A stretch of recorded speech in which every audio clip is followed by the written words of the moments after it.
ठीक है, स्टार्ट करते हैं। तो हमने लास्ट क्लास में 13 वाला पेपर डिस्कस किया था, ठीक है, डाउट डिस्कस किए थे। और आज 14 का पेपर डिस्कस करेंगे। ऐसे सॉल्यूशन भेजना नहीं था, फिर भी कुछ लोगों ने भेजा है क्योंकि उन्होंने किया है, ठीक है, बट नेक्स्ट क्लास में भेजना है।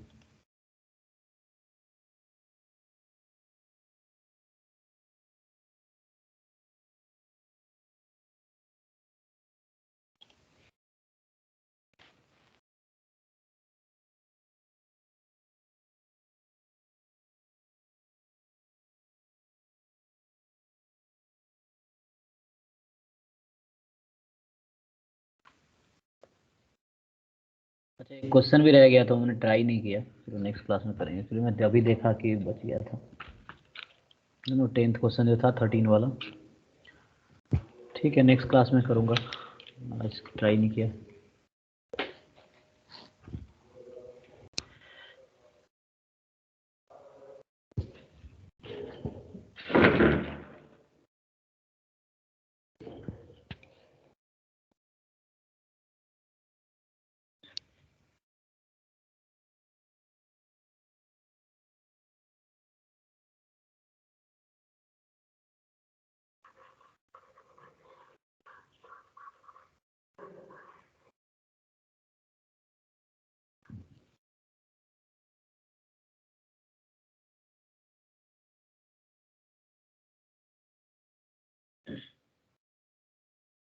अच्छा, ये 13 का है तो इसको 13 का एक क्वेश्चन रह गया था ना 10th वाला, तो वो मैं नेक्स्ट क्लास में कराऊंगा।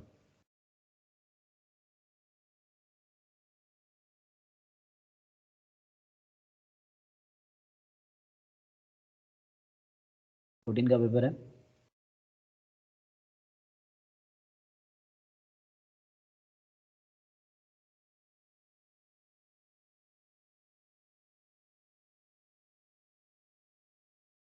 Okay, so the first question है the equation 3x square minus 12x plus 11 plus 1/5 x cube minus 6x square plus 11x minus 6 is equal to 0 has exactly one root in interval 1 2, exactly two distinct root in interval 1 2, exactly three distinct roots in interval 1 2 and no roots.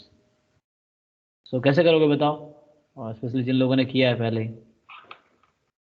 So how to solve this question?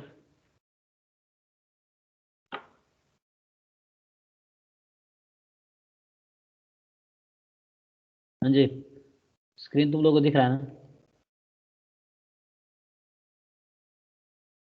हाँ sir.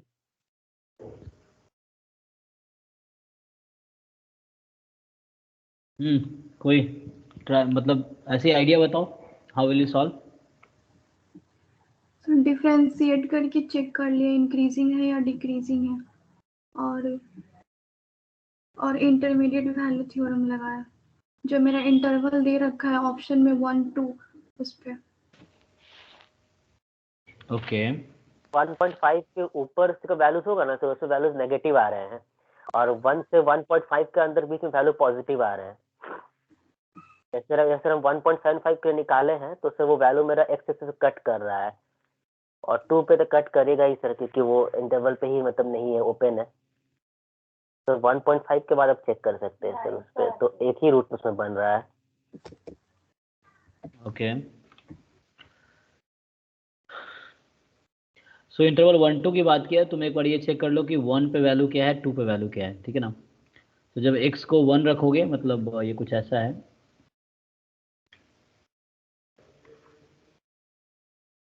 इसमें इस तरह से मान लो fx is equal to 0, ठीक है ना? सो fx equal to 0 है। तो तुम्हें देखना है कि जो fx है वो कितनी बार कट करेगी। सो लाइक f, और तुम्हें पूछा है इंटरवल 1 2 पे, ठीक है ना? इंटरवल 1 2 पे, तो 1 पे वैल्यू फाइंड करो, 2 पे वैल्यू फाइंड करो, फिर 1 पे आई थिंक फाइंड करोगे, क्या होगा?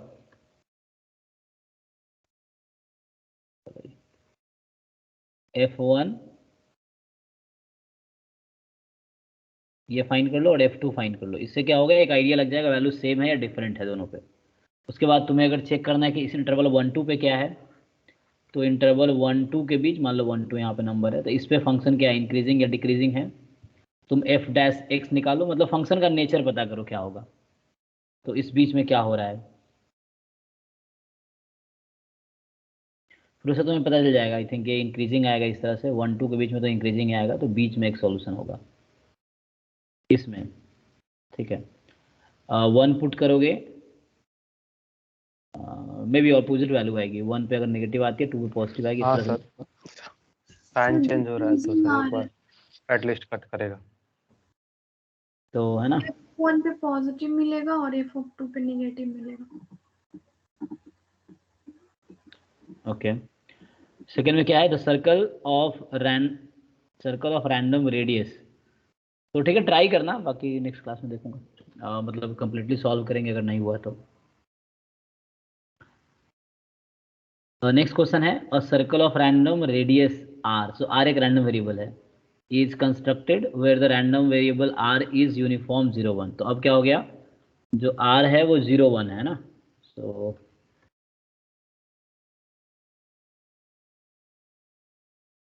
so r is a random variable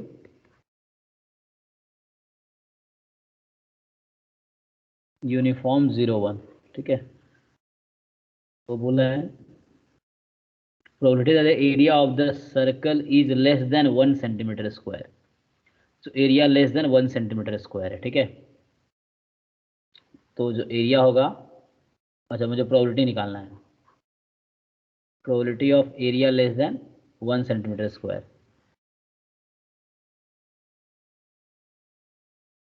area less than 1। तो एरिया का फॉर्मूला क्या होता है जी, एरिया ऑफ सर्कल, ये तो बचपन में पढ़े हो तुम लोग,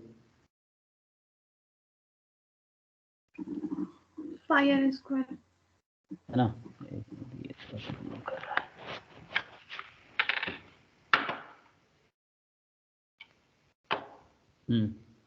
सो पाई आर स्क्वायर होगा तो इस तरह से यूज़ कर लोगे, पाई आर स्क्वायर लेस देन 1। तो अब आर के टर्म्स में ये निकाल लो, आर के टर्म्स में कुछ आएगा और उस पर इंटीग्रेट कर देना, है ना। आर तुम्हें पता है आर के बारे में, तो इंटीग्रेट करना है, मतलब ये थोड़ा वो सॉल्व करना होगा इनइक्वालिटी, एंड देन आर का इंटरवल फाइंड कर लो, और उस केस में देन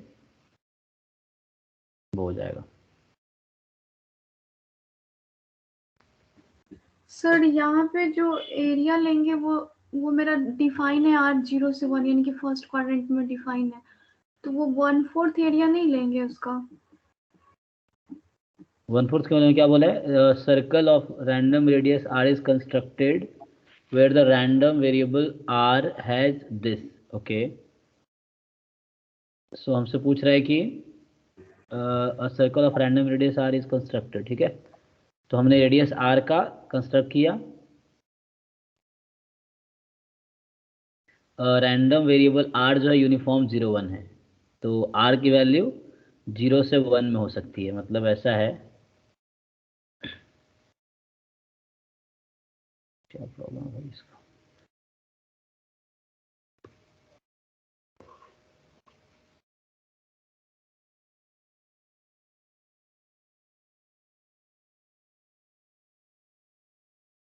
सो आर अगर 0 से 1 के बीच, इसका क्या मतलब है, कोई आर नंबर होगा 1 तक जा सकता है। सो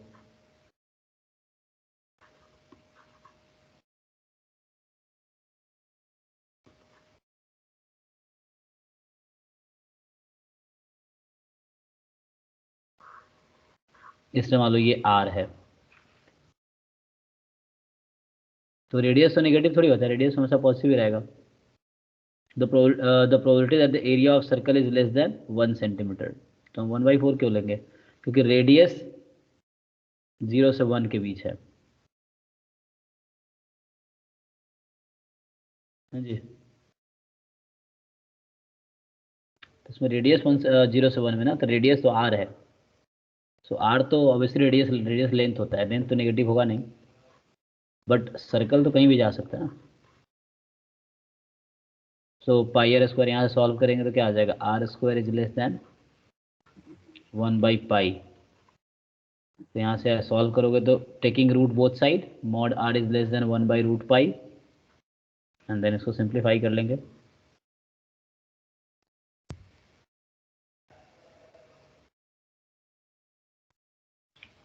एक मिनट, इस पे दिक्कत। तो 0 से लेके 1/√π के अंदर में लाइक कर जाएगा ना। हाँ वो ठीक है, लिखने में प्रॉब्लम हो रहा है, एक मिनट।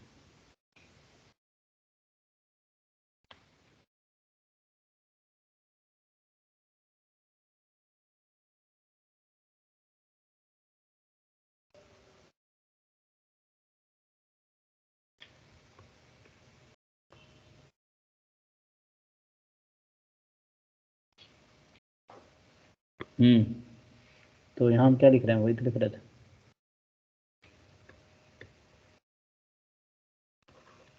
जो प्रोबेबिलिटी है, तो मॉड को खोलोगे तो क्या होगा, -1/√π2 + 1/√π।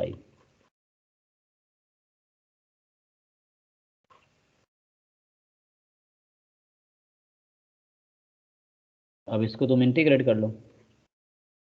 अच्छा आर, हमें आर का डिस्ट्रीब्यूशन पता है, तो आर का इंटरवल है। अच्छा आर यहाँ पे क्या होगा, अब हमें क्या करना पड़ेगा, आर तो हमारा आर की वैल्यू क्या है यहाँ पे 0 to 1 में है। तो इसका तुम अगर PDF लिखते तो क्या होता, मतलब स्मॉल आर लिख देता हूँ, तो 1/1 when this R is between, या कैपिटल आर के टर्म में लिख रहा है, कैपिटल आर में लिख रहा है 0 से 1। लेकिन यहाँ पे क्या हो रहा है हमारा,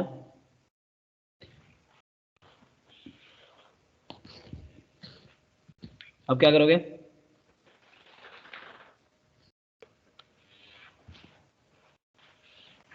0 से 1/√π में इंटीग्रेट कर देंगे सर इसको। 0 से 1/√π में इंटीग्रेट करेंगे, क्योंकि आर नेगेटिव हो नहीं सकता है। सो इसको तुम दो पार्ट में लिख सकते हो, प्रोबेबिलिटी -1/√π r < 0 और r < 0, इक्वलिटी कहीं भी लगा लो। इस वाले क्वांटिटी की वैल्यू 0 हो जाएगी, ये क्वांटिटी 0 हो गया है ना, इक्वल टू 0, क्योंकि r नेगेटिव नहीं होगा। तो अब क्या होगा, प्रोबेबिलिटी r < 0 √π, इक्वल टू भी लगा सकते हो, कॉन्टिन्यूअस है। तो क्या आंसर आएगा इसका, आंसर क्या है,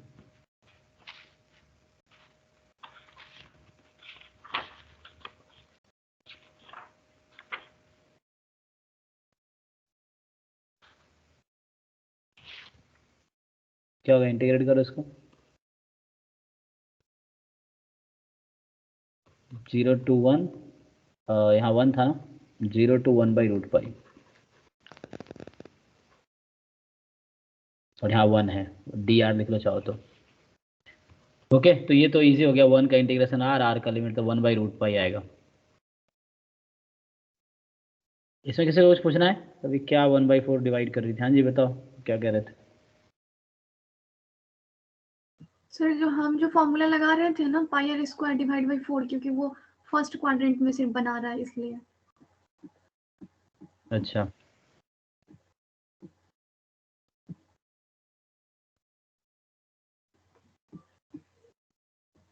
तो वहां से गलत रैंडम रेडियस लिया गया है।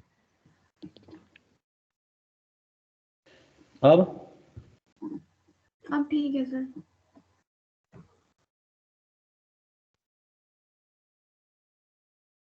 इसका ऑप्शन था क्या, ठीक है ना, तो डी वाला होगा। ओके है ना, आर पॉजिटिव रहेगा तो you don't need to divide, मतलब नेगेटिव नहीं लेना है, ठीक है। थर्ड क्वेश्चन है, random variable x has MGF this, ठीक है जी। तो MGF है ये,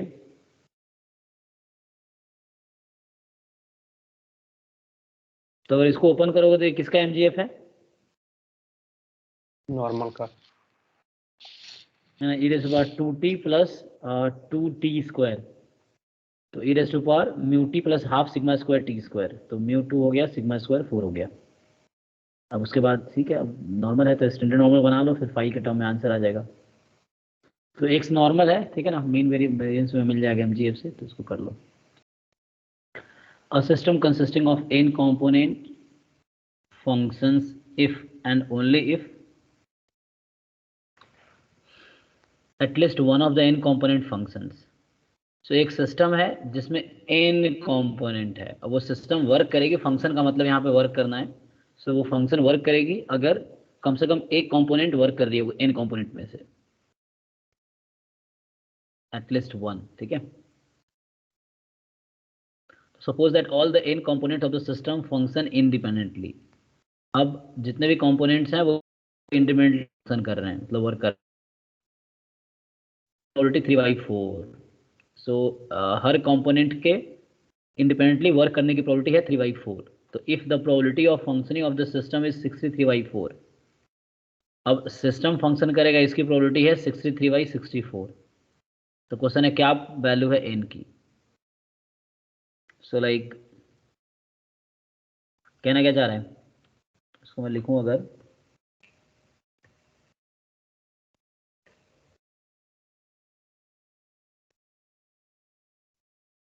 इसका कुछ है।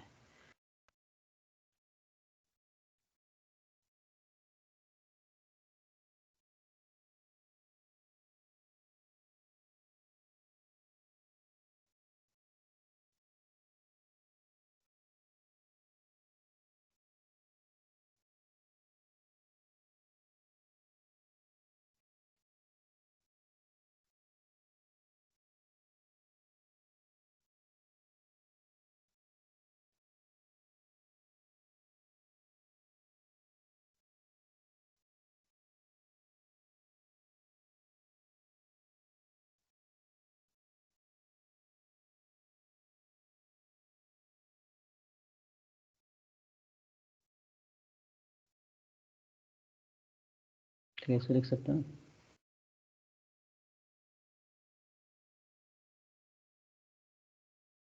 ओके, तो यहाँ ट्राई करते हैं।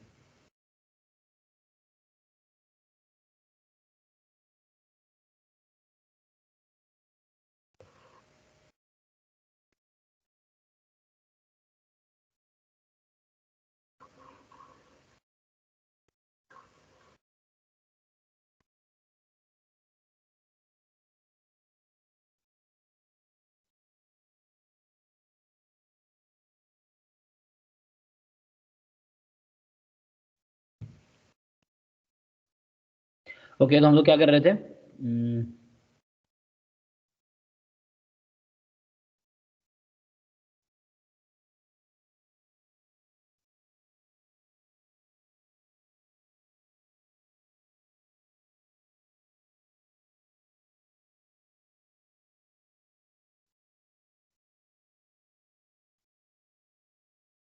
से क्या बोल रहे हैं कि एक कोई सिस्टम है उसमें n कंपोनेंट्स हैं और वर्क करेगा अगर at least one of the component works. तो तुम ऐसा ले लो, लाइक x1 में अज्यूम कर लेता हूँ कि फर्स्ट कंपोनेंट वर्क्स। ठीक है,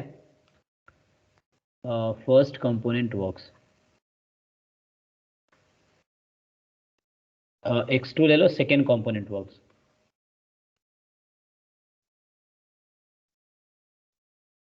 x2 is second component works. पता नहीं क्या प्रॉब्लम हो रहा है।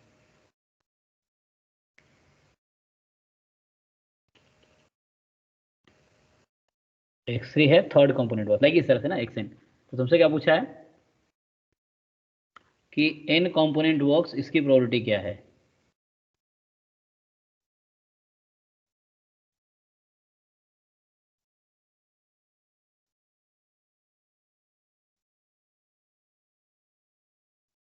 समझ नहीं आ रहा।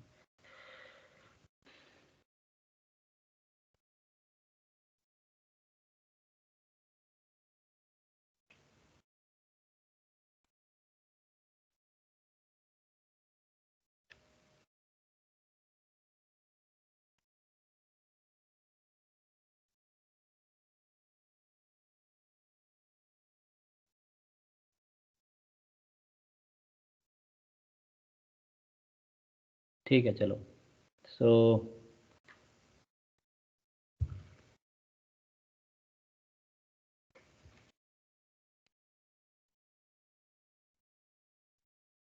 सिस्टम वर्क्स, तो सिस्टम कब वर्क करेगा, जब at least one of the at least component works, है ना। हाँ, तो at least total one of x n greater than और कंपोनेंट। इक्वल टू 1 निकालेंगे तो हो जाएगा। तो at least one of n component works. और तुम्हें दे रखा है कि ईच कंपोनेंट, यहाँ ये हो गया लाइक यूनियन निकालना टाइप का। तो अगर इसको मैं ऐसा कर दूं, इससे आसान हो जाएगा, वन माइनस, इसका क्या मतलब हुआ? अगर वन माइनस लिखना चाहूँ तो क्या होता है? एटलीस्ट वन का कॉम्प्लीमेंट क्या होता है? Probability of x equal to 0। तो यहाँ होगा none of the component works. At least जो वर्ड है उसका कॉम्प्लीमेंट लोगे तो नन होगा। So none of the component works, क्योंकि एटलीस्ट वन का मतलब या तो एक, दो, तीन या एन के एन कंपोनेंट वर्क कर रहा है, तो उसका कॉम्प्लीमेंट तो एक ही केस बचता है कि none of the component works. या ऐसा ले लो, हाँ, अगर तुम ये कंसिडर करते हो each x i have two value, like each x i can take either 0 और 1। 0 मतलब एक्स आई का मतलब ith कंपोनेंट डजंट वर्क, 1 का मतलब ith कंपोनेंट वर्क्स। तो इसका मतलब यहाँ ये हो गया कि 1 minus probability none of the component works, so each xi has value 1, x1 is 0, sorry, none of the component works ना, एक भी काम नहीं कर रहा है। so x2 0 and xn is equal to 0। तो अब इसको ब्रेक कर लो, इंडिपेंडेंट है, so x1 is equal to 0, और यही क्योंकि इंडिपेंडेंट एंड आइडेंटिकली डिस्ट्रीब्यूटेड होगा, तो सेम प्रोबेबिलिटी है, ईच कंपोनेंट के वर्क करने की प्रोबेबिलिटी 3/4 है, तो सेम डिस्ट्रीब्यूशन है हर एक साई का, और इंडिपेंडेंट भी है, तो इसकी पावर n हो जाएगी। और 1 माइनस, अब x1 बराबर 0 की प्रोबेबिलिटी, सो 0 का मतलब नॉट वर्किंग, सो कोई एक कंपोनेंट वर्क नहीं कर रहा है, इसकी प्रोबेबिलिटी क्या है?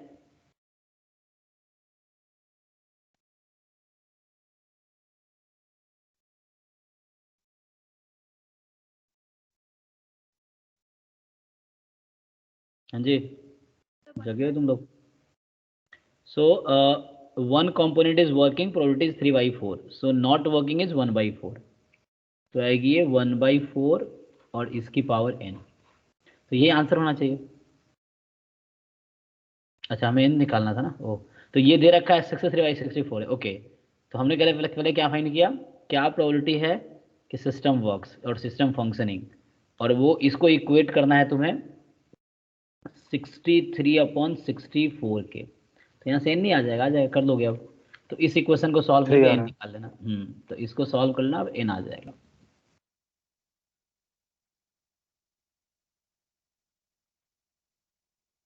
ओके, फिफ्थ पे आते हैं। सो मैट्रिक्स एम है 1 2 3 0 4 5 0 0 6। So is an elementary matrix. मतलब मुझे कोई ये बताओ व्हाट इज एलिमेंट्री मैट्रिक्स, क्योंकि एग्जाम में अगर तुम्हें ये नहीं पता होगा एलिमेंट्री मैट्रिक्स होता क्या है, तो कैसे डिसाइड करोगे ये है कि नहीं है? कोई बताओ मुझे कि व्हाट इज एलिमेंट्री मैट्रिक्स।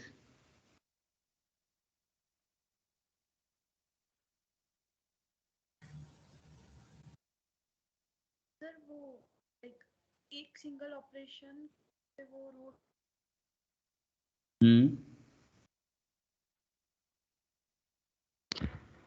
एक सिंगल ऑपरेशन लगा के क्या? इक्लोन फॉर्म में। सर जिसको रो और कॉलम इक्लियन फॉर्म दोनों इक्लियन फॉर्म दोनों से कर सकते हैं, उसी को बोलते हैं क्या? तो बताओ तुम्हारे डेफिनेशन के हिसाब से ये एलिमेंट्री है कि नहीं है?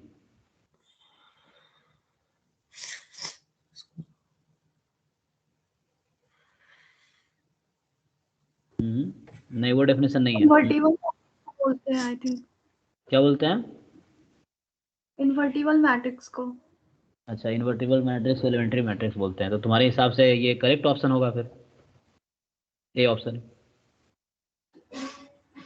क्योंकि एम की आइगन वैल्यूज क्या है? 1 4 6 है, तो तीनों डिस्टिंक्ट आइगन वैल्यू है, तो कोई भी जीरो तो है नहीं, तो ये डिटर्मिनेंट इसका 6 × 4 × 1 आएगा।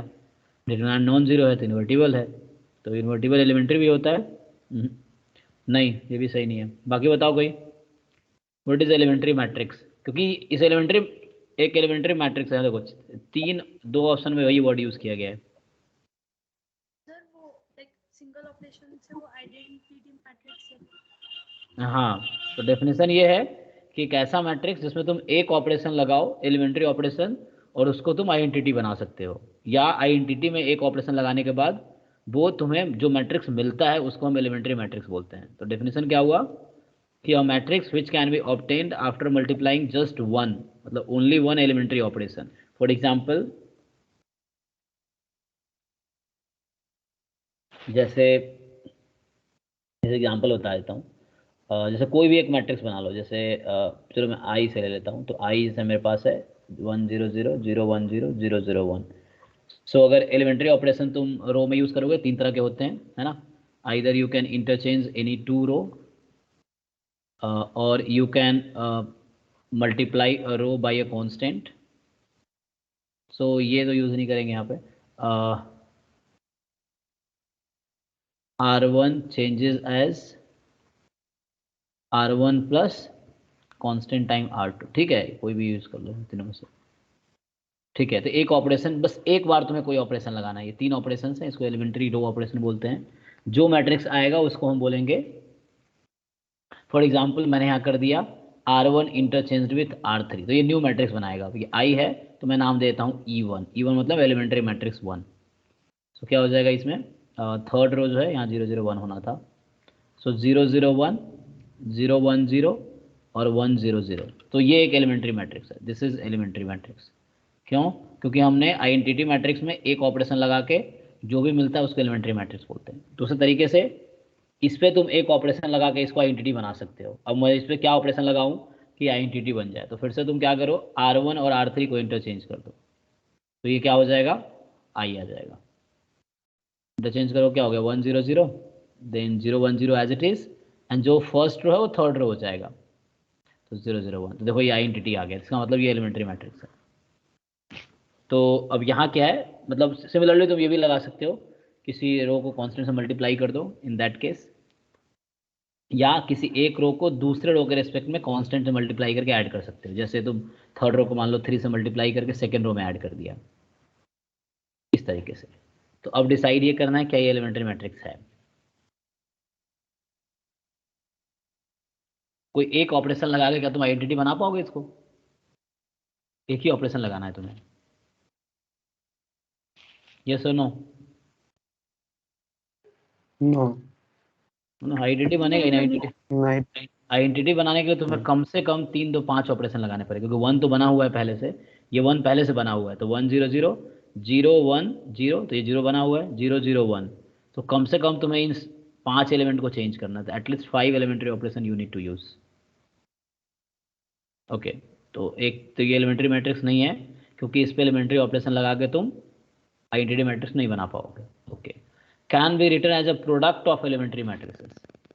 अब देखो यहाँ प्रोडक्ट ऑफ एलिमेंट्री मैट्रिक्स से मतलब है इसका, एक्चुअली मैं इन शॉर्ट बता देता हूँ तुम्हें, हर एक एलिमेंट्री ऑपरेशन इनडायरेक्टली उस मैट्रिक्स में एलिमेंट्री मैट्रिक्स को मल्टीप्लाई कर रहा है।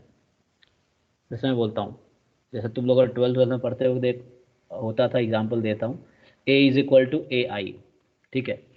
तो यहाँ से हम स्टार्ट करते थे, एक क्वेश्चन होता था find the inverse using elementary operation, तो उसमें हम क्या करते थे, यहाँ से स्टार्ट करते थे, ठीक है। अब यहाँ पे ऑपरेशन लगाना शुरू कर रहे हैं, तो हम रो ऑपरेशन लगाएंगे तो IA लिखते थे, क्योंकि रो ऑपरेशन लेफ्ट साइड वाले पे लगता है प्रोडक्ट में। तो यहाँ तुम एलिमेंट्री ऑपरेशन लगाते थे और इसको तुम चेंज करके I बना देते थे। उसी एलिमेंट्री ऑपरेशन से ये चेंज होके जो भी बनता था उसको हम A इनवर्स बोलते थे, और ये एज इट इज रहता था, this is as it is, ये एज इट इज। तो ये हम करते थे। तो बीच में क्या होता था, एलिमेंट्री ऑपरेशन बीच में यूज करते थे हम।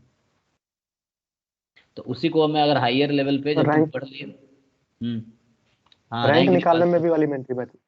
हाँ, सो मेरा मतलब क्या है कि जैसे मैं अगर लिख रहा हूँ A is equal to IA, so तुमने नेक्स्ट ऑपरेशन मान लो लगाया तुमने, suppose R1 changes as R1 minus 2 R2 suppose. तो इसका मतलब ये हो रहा है कि तुम्हारा जो नया नया मैट्रिक्स होगा ये A चेंज होगा, सो ये कुछ नया बनेगा। तो वो एक्चुअली E1A है, मतलब E1 को तुम मल्टीप्लाई कर रहे हो A से, और वो E1 क्या है वही बता देता हूँ, E1A। यहाँ भी वही हो रहा है, वही वाला E1 I के साथ मल्टीप्लाई हो रहा है, और ये A तो एज इट इज है। फिर एक और ऑपरेशन लगाऊंगा, तुम एक और एलिमेंट्री ऑपरेशन इसमें मल्टीप्लाई कर रहे हो, इस तरीके से। यहाँ भी यही हो रहा है, E2 E1 I, सो ये हट जाएगा, ये A रहेगा। तो मेरा मतलब क्या है कि हर एक एलिमेंट्री ऑपरेशन जो है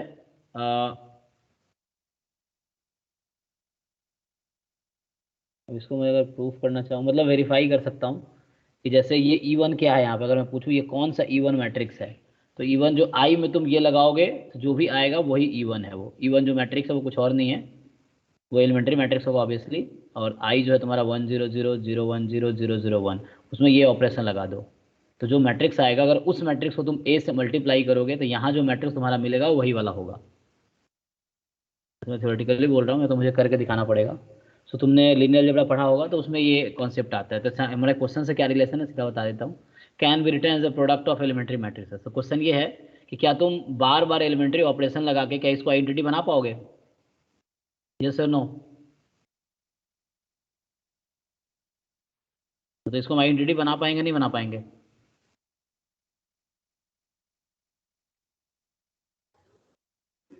या चेक करना होगा कि अरे ये इन्वर्टेबल मैट्रिक्स है तो ऑब्वियसली यू कैन मेक।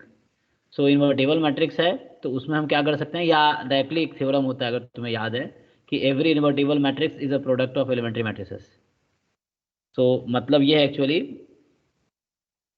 कि तुम आई पे एलिमेंट्री ऑपरेशन लगाते जाओ, तो मतलब जैसे ए है या तो आई ही है, चलो आई पे ही तुम एलिमेंट्री ऑपरेशन लगाते जाओ, तो कुछ टाइम बाद क्या होगा, E1 आई फिर E2 आई, मतलब एक और ऑपरेशन लगा लो E2 E1 आई। ये E1 जो मल्टीप्लाई कर रहा हूँ मैट्रिक्स वो चलो एलिमेंट्री ऑपरेशन है, तो मैट्रिक्स चेंज कर रहा है तो नया नया मैट्रिक्स बनता है ना, वो कुछ इस तरह होता है। फिर E3 E2 E1 है ना, ये थ्योरेटिकली चल रहा है तो हो सकता है जिन लोगों ने नहीं पढ़ा उसको हवा नहीं लग रहा होगा। So like E3 E2 E1 and so on. So कुछ स्टेप बाद क्या होगा, ये वाला तुम्हारा लाइक सपोज आ गया En minus one, n generalise है यहाँ पे, पर्टिकुलर 9 तक जा सकता है मैक्सिमम n, तो ये होगा En minus one En minus two and so on, last में मान लो E1 है और I है, तो I को किसी मैट्रिक्स से मल्टीप्लाई करो सेम रहता है, I हटा दोगे और ये तुम्हें A के इक्वल आ जाएगा। तो ये कोई भी A अगर इन्वर्टिबल मैट्रिक्स है तो तुम ऐसा कर सकते हो, ठीक है। सो ये थ्योरम है कि every invertible matrix can be written as a product of elementary matrices. इसे लॉजिक ये है कि हम एलिमेंट्री ऑपरेशन बार बार लगा आइडेंटिटी बना पाएंगे, या आई में लगाना चाहें तो हम ये बना पाएंगे। सो यही वाला ऑप्शन करेक्ट होगा क्योंकि इन्वर्टिबल है। इन्वर्टिबल क्यों है ये, क्योंकि इसका डिटर्मिनेंट आएगा 1 × 4 × 6, और जिस भी मैट्रिक्स का डिटर्मिनेंट नॉन जीरो है इसका मतलब उसके कोई भी आइगन वैल्यू जीरो नहीं है ना, इसका मतलब वो इन्वर्टिबल है। ये वाला ऑप्शन करेक्ट होगा। Does not have linearly independent eigen vectors. अब इसका बताओ, इसका लॉजिक क्या दोगे, अगर किसी मैट्रिक्स का डिफरेंट आइगन वैल्यूज हैं तो उसके आइगन वैक्टर्स क्या होते हैं, करस्पॉन्डिंग आइगन वैक्टर्स क्या होते हैं? इंडिपेंडेंट होंगे, इंडिपेंडेंट होंगे आइगन वैल्यूज है 1 4 6, तो 1 के करस्पॉन्डिंग आइगन वेक्टर आएगा V1, 4 के करस्पॉन्डिंग आइगन वेक्टर होगा V2 और 6 के करस्पॉन्डिंग आइगन वेक्टर होगा V3 suppose. So V1 V2 V3 will be linearly independent क्योंकि डिस्टिंक्ट है, तो you can surely say that is a nilpotent matrix. तो नीलपोटेंट मैट्रिक्स क्या होता है जी? ये तो पहले ही इसका डिटरमिनेंट नॉन जीरो है, तो चांस ही नहीं है कि ये n इक्वल टू जीरो होता है। हाँ, तो तुम कुछ बार मल्टीप्लाई करोगे तो एक ऐसा नंबर k मिल जाएगा इस तरीके से कि m की पावर k जीरो हो जाएगी, तो वैसा नहीं होगा इसमें। तुम m स्क्वायर करोगे तो यहाँ 1 यहाँ 16, यहाँ तुम्हें मतलब कुछ नया नया नंबर्स मिलेंगे। सो यू विल गेट 16, यहाँ आ जाएगा 36 एंड पावर बढ़ता जाएगा, सो it will never become zero. तो ये इम्पोर्टेंट नहीं है, या ऐसे भी इसका डिटर्मिनेंट 24 है और नीलपोटेंट का डिटर्मिनेंट जीरो आएगा। इज इट ठीक, आई मीन जो भी है, लेकिन ये कभी भी इसका पावर कुछ भी लोगे so it will never become मतलब जीरो मैट्रिक्स, तो इसलिए डी गलत है, B option correct. Okay sir elementary matrix का एग्जैक्ट डेफिनेशन क्या है, मतलब जिससे हम लोग अगर कह दें कि हाँ ये एलिमेंट्री मैट्रिक्स है और ये नहीं है, अगर डिफरेंशिएट करना हो मतलब अलग करना हो कि क्या कौन है, मान लीजिए तब कोई भी नॉन सिंगुलर मैट्रिक्स लेंगे तो वो क्या एलिमेंट्री मैट्रिक्स होगा? नहीं, तो डेफिनेशन ये है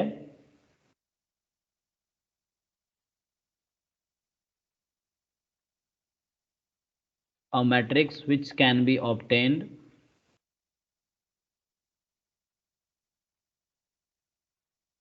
by applying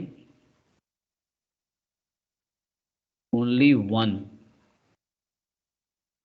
elementary operation on identity matrix.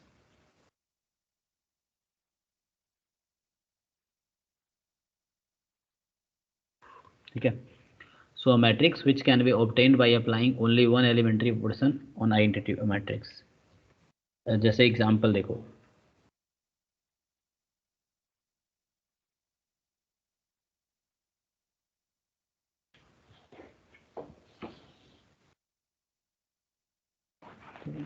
वो चल रहा है,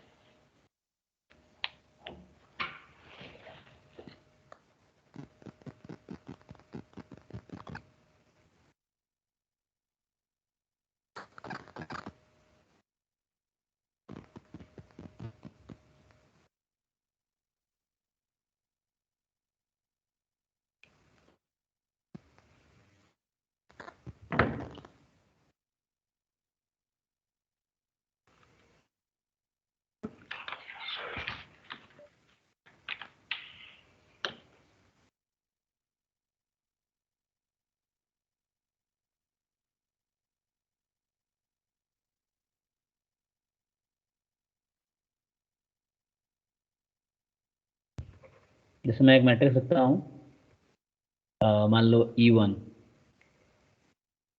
जैसे कोई मैट्रिक्स, जैसे मान लो 1 1 0 0 1 0 0 0 1। अगर ये चेक करना है क्या एलिमेंट्री मैट्रिक्स है, तो तुम्हारे पास तीन तरह के एलिमेंट्री ऑपरेशन। अब तुम चेक करो इस पे एलिमेंट्री ऑपरेशन लगा के क्या हम आइडेंटिटी बना पाएंगे। You can interchange any two row, you can change a row by multiplying any constant, so k should be non-zero here, k जो है non-zero number है, and you can change ri plus k time rj। इन तीनों में से कोई भी एक operation use कर सकते हो जस्ट वन टाइम। तो बताओ क्या ये एलिमेंट्री मैट्रिक्स होगा? सर सब्सट्रैक्ट कर इसको सकते क्या हैं ना? हाँ, वो k कांस्टेंट है, k नेगेटिव भी हो सकता है, तो सब्ट्रैक्शन बात वही है। तो first R1 equal R minus R2।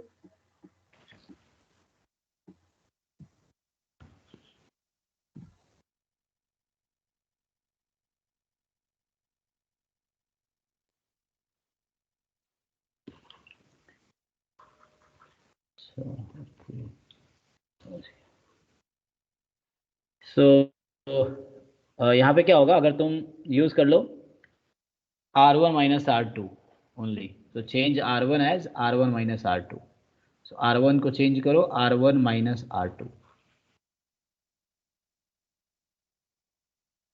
ठीक है। तो जब R1 को चेंज करोगे R1 माइनस R2 तो ये आइडेंटिटी बन जाएगी। सो इसका मतलब है ये एलिमेंट्री मैट्रिक्स है, ठीक है। तो आइडेंटिटी बनाना होता है मतलब एक ऑपरेशन के बाद।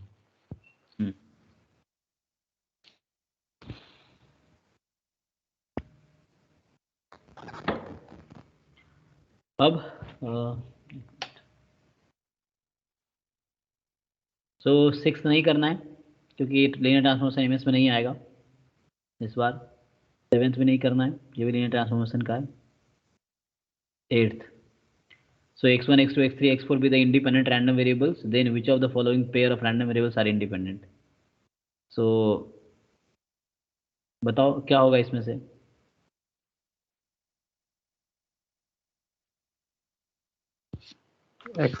C option. सो इसका सी ऑप्शन, सी में क्या है x1 plus x2 comma x3, तो इंडिपेंडेंट होगा। बाकी में देखो इन्वॉल्व है, यहाँ x2 यहाँ भी इन्वॉल्व है, सो दे विल डिपेंड। तो ये बहुत ट्रिवियल क्वेश्चन है।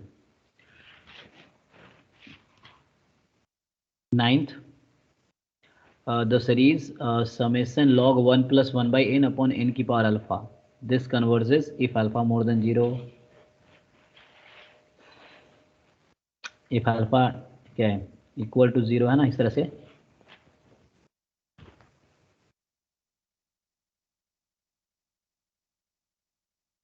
बताओ कैसे करोगे?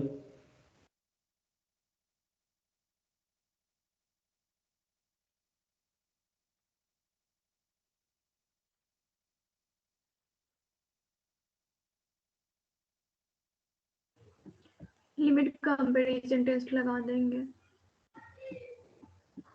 किसके साथ? bn मान लिए 1/n,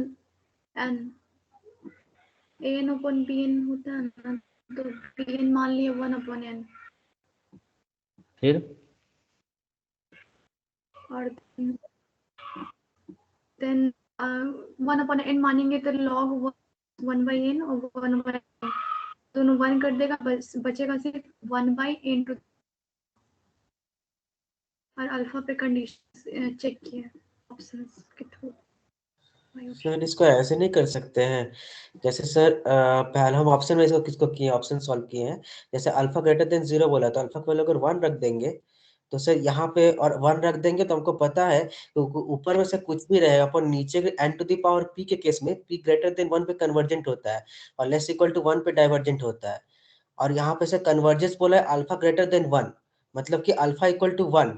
तो कंडीशन पी टेस्ट लोग पता है कि P greater less equal to 1 पे डाइवर्जेंट होता है, तो ऑप्शन ए कट गया। लेकिन सर वही अगर ऑप्शन सी को चेक करें, अल्फा को वैल्यू 0 रखे तो इस पूरा ln 1 प्लस n पर इंटीग्रल टेस्ट लगा सकते हैं सर, क्योंकि ln 1 प्लस n पॉजिटिव होगा और इंटीग्रल टेस्ट पॉजिटिव पे लग जाएगा सर 1 से इन्फिनिटी पे, तो ln 1 प्लस x जो कि आपका पॉजिटिव दे रहा है, कन्वर्ज कर रहा है।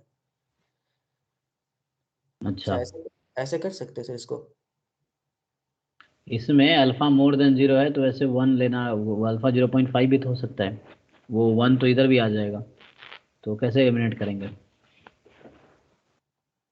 ओके, लेस इक्वल टू 1 पे डाइवर्जेंट होता है ना सर, लेकिन यहाँ पे कन्वर्ज लिखा है। तो पी टेस्ट में न्यूमरेटर क्या होता है?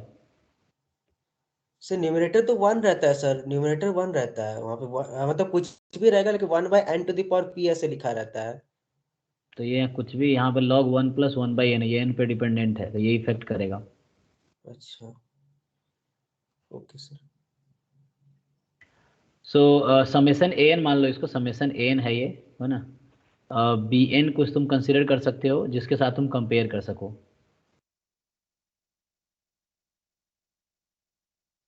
तुम डिस्कार्ड भी कर सकते हो, गलत एक एग्जांपल लेकर तुम गलत प्रूफ कर सकते हो, ये है। जैसे मान लो अल्फा को तुमने रख दिया 0, जैसे एग्जांपल के तौर पे, तो अल्फा को हमने 0 पुट कर लिया, तो तुम 0 रख के देखो, तो 0 रखेंगे तो क्या होगा, समेसन लॉग 1 प्लस 1/n। इसके बारे में क्या बोल सकते हो, ये सीरीज क्या होगा?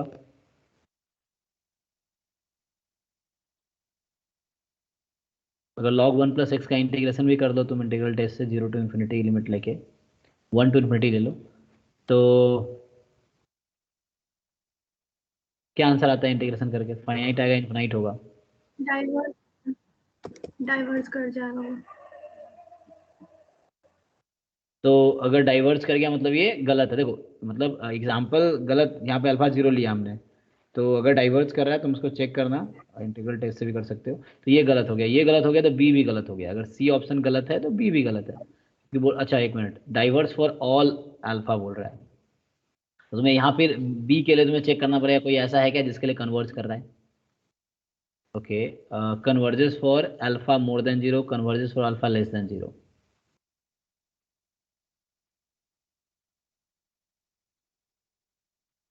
जैसे चलो मान लो अल्फा को -1 ले लेते हैं, ऐसे में एक्सपेरिमेंट कर रहा हूँ, ठीक है। तो अल्फा को -1 ले लेते हैं, तो n की पावर -1, तो ऊपर आ जाएगा n log 1/n। इसका लिमिट लोगे तो कितना आएगी? सर हम्म, सर उस मेथड से बना सकते हैं ना सीधा ऐसे, अगर देखा जाए तो, कि एक्सपेंड करेंगे, ठीक है, हाँ एक्सपेंड करो। ऊपर वाले को एक्सपेंड करने के बाद जो हमारा 1/n फर्स्ट टर्म आएगा, ठीक है, तो 1/n फर्स्ट टर्म आएगा तो उसको कॉमन लेके और नीचे भेज देंगे उसको, ठीक है। तो फिर उसके बाद पी सीरीज जो टेस्ट होता है हम लोग वो अप्लाई करेंगे, जहाँ की मतलब कि पी इज ग्रेटर देन 1 होना चाहिए, तब कन्वर्जेंट होगा। तो फिर यहाँ पे हो जाएगा alpha plus 1 is greater than और equal to 1, alpha is greater than 0, तब ये कन्वर्ज होगा। वो तो ठीक है, तो log 1 प्लस एक्स का एक्सपेंशन क्या होता है? वही होता है 1 बाई मतलब कि x minus x square by 2 x cube by 3 ऐसे।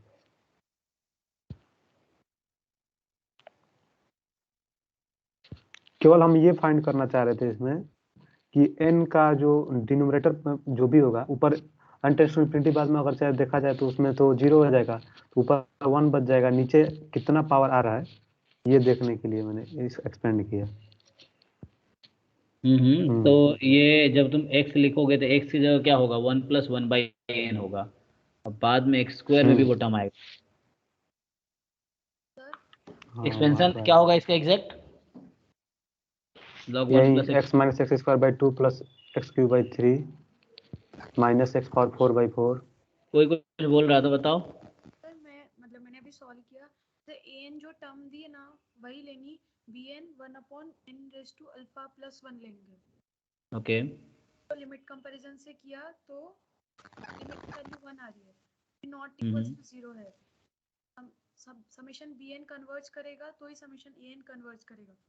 bn अगर कन्वर्ज कर रहा है तो उसकी जैसे p टेस्ट से ये अल्फा + 1 ग्रेटर देन 1 के लिए वो कन्वर्ज करेगा, मतलब अल्फा ग्रेटर देन 0 के लिए कन्वर्ज करेगा। सी सेइंग कि तुम्हारा an जो है n is log 1 + 1/n upon n की पावर अल्फा है। You consider bn as 1/n की पावर अल्फा + 1। और इसका भी लॉजिक तुम देखोगे तो कहीं क्योंकि है ना ये अल्फा कट जाएगा, वैल्यू 1 आ जाएगी एग्जैक्टली।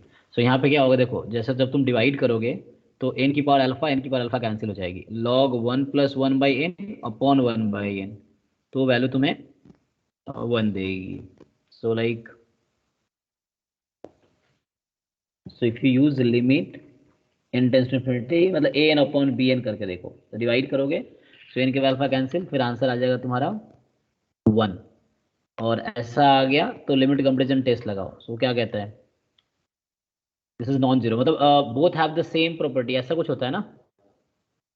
यस सर, सो अगर bn बोथ कन्वर्ज फॉलो करेगा तो सेम n भी रूल, अगर कन्वर्ज ऐसा है करेगा। So both have the same property. So like summation bn के बारे में तुम क्या बोल पाओगे। सो ये this converge converges for alpha more than 0 है ना, क्योंकि अल्फा + 1 है तो अल्फा + 1 मोर देन 1 हो जाएगा। तो पी टेस्ट यहाँ यूज हो रहा है, ठीक है। समेशन 1/n n की बार अल्फा + 1 है। सो अल्फा + 1 जो है मोर देन 1 कब होगा, जब अल्फा तुम्हारा मोर देन 0 है, इस तरीके से। तो ये क्यों कैसे पहुंचेंगे कि 1/n to the power alpha + 1 ही bn को लेंगे। वही समझाना। यहाँ देखो जैसे क्या है, ये तुम्हारे पास एक फॉर्मूला हमारे पास होता है लिमिट में, क्या फॉर्मूला होता है, limit n tends to infinity log 1 + 1/n upon 1/n, so this will give you 1। और लिमिट कंपैरिजन टेस्ट क्या कहता है, an अपॉन bn की लिमिट अगर मोर देन 0 है, इनफैक्ट फाइनाइट के लिए होता है अगर तुम्हारा पॉजिटिव सीरीज है, पॉजिटिव टर्म सीरीज है तो। So in that case both have the same property. तो पहले ये लिमिट तुम्हें माइंड में आएगा, ओके इसको थोड़ा मेन फॉर्मूले पे जाओगे मैथ्स वाले पे, तो ऐसा होता है log x tends to 0 log 1 + x चलिए ln होता है अपॉन x, तो ये क्या आता है 1, बेस ई है यहाँ पे कुछ नहीं है। So this gives 1। सो वही यहाँ यूज हुआ है, x के प्लेस से 1/n है। सो यहाँ से तुम्हें दिख जाएगा ओके log 1 + 1/n है। सो अगर नीचे 1/n तुम्हें मिलता है तो वैल्यू 1 हो जाएगी। और यहाँ इनकी बार अल्फा पहले से ही है, तो इनकी बार अल्फा कैंसिल कब होगी, जब इनकी बार अल्फा है। So you can take this ना इस तरीके से। सो तुम्हें ट्राई करना पड़ेगा पहले कि bn तुम 1/α लोगे तो वो कुछ और आंसर आएगा। सो पॉजिटिव होना चाहिए। लिमिट कंपैरिजन टेस्ट का स्टेटमेंट देखो, पॉजिटिव टर्म सीरीज है दोनों, है ना, टर्म नेगेटिव होंगे नहीं। So ratio should be more than 0, ratio की limit, in that case both have the same property, मतलब दोनों के पास सेम रूल लाइक प्रॉपर्टी होगा, लाइक मतलब summation bn summation either both converges और both diverges. So in that case ये converge कब करेगी, जब अल्फा + 1 मोर देन 1 होगा, तो अल्फा मोर देन 0 होना चाहिए। तो ये आंसर होगा, इस तरीके से भी कर सकते हो। तो वो ऊपर वाला मेथड 0 कैसा था। यही था। ऊपर हम क्या कर रहे थे, हम एक्सपेंशन भी उससे करोगे तो टर्म जाके तुम्हारा वही ऐसा कुछ मिलेगा, वही मिल रहा था अल्फा प्लस 1। वैसे ही मिलेगा टर्म, देन उससे तुम कंपेयर कर पाओगे। ठीक है। एक्सपेंशन भी यूज करके तुम ट्राई कर सकते हो, उससे भी तुम्हें टर्म उससे सिमिलर मिलेगा, रेस्ट कन्वर्ज करेगी, तुम्हें एक को चेक करने की जरूरत पड़ेगी, तो अल्फा मोर देन 0 आएगा उस तरह से। हम्म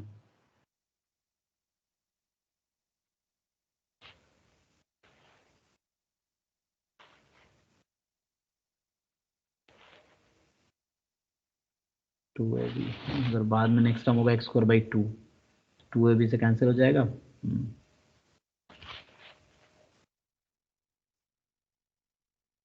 एक्सपेंशन से भी यही मिलेगा, तुम्हें उस तरीके से भी करोगे सेम मिलेगा। कोई करके देगा, नहीं तो नेक्स्ट क्लास में पूरा फुल सॉल्यूशन करके दिखा दूंगा। ठीक है। So x be a random variable of continuous type with PDF this. So based on a single observation x, most powerful test of size alpha, this is 0.1. First testing theta naught and theta 1. Rejecting h naught if this, then value of k is. ठीक है ना? Lemon Pearson lemma use करो, l theta naught upon l theta 1, उस तरह से फिर वहां से k निकल जाएगा अल्फा को यूज करके। ओके, द डेफिनेशन बेस्ड है x be a random variable of continuous type with PDF fx based on a single option x। दूसरा क्वेश्चन उसी उसका टॉपिक का। The most powerful test of size alpha 0.1 for testing h naught, है ना? Pattern change हुआ, देखो 35 question तक carry 2 marks, तो पहले 25 ही आते थे, फिर 29 हुए, फिर 30 हुए ना, इसमें ज़्यादा क्वेश्चन होंगे। सो साइज यहाँ भी दे रखा है, h नॉट में fx ये यूज़ करना है, h1 में fx ये यूज़ करना है। तो बोल रहा है पावर क्या होगा, तो पहले उसके लिए तुम्हें क्या फाइंड करना होगा कि रिजेक्टिंग h नॉट वो कंडीशन क्या है, रिजेक्शन रीजन, उसमें k इन्वॉल्व होगा, k इस अल्फा को यूज़ करके आएगा, एंड देन k फाइंड कर लिया तो पावर का फॉर्मूला यूज़ कर लो। ये भी डेफिनेशन बेस्ड है लास्ट क्वेश्चन की तरह। ये क्वेश्चन हमने क्वेश्चन पहले डिस्कस किया था, है ना?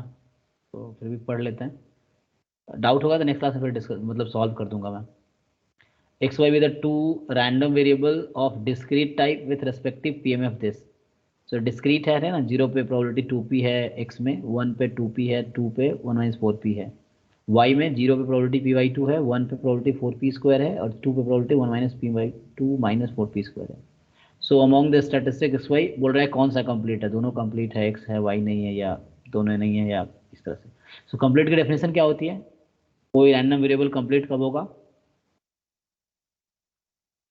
Expectation of GT equal to 0, implies GT is equal to 0, है ना? सो यू टेक कंप्लीट के लिए तुम अज्यूम करोगे if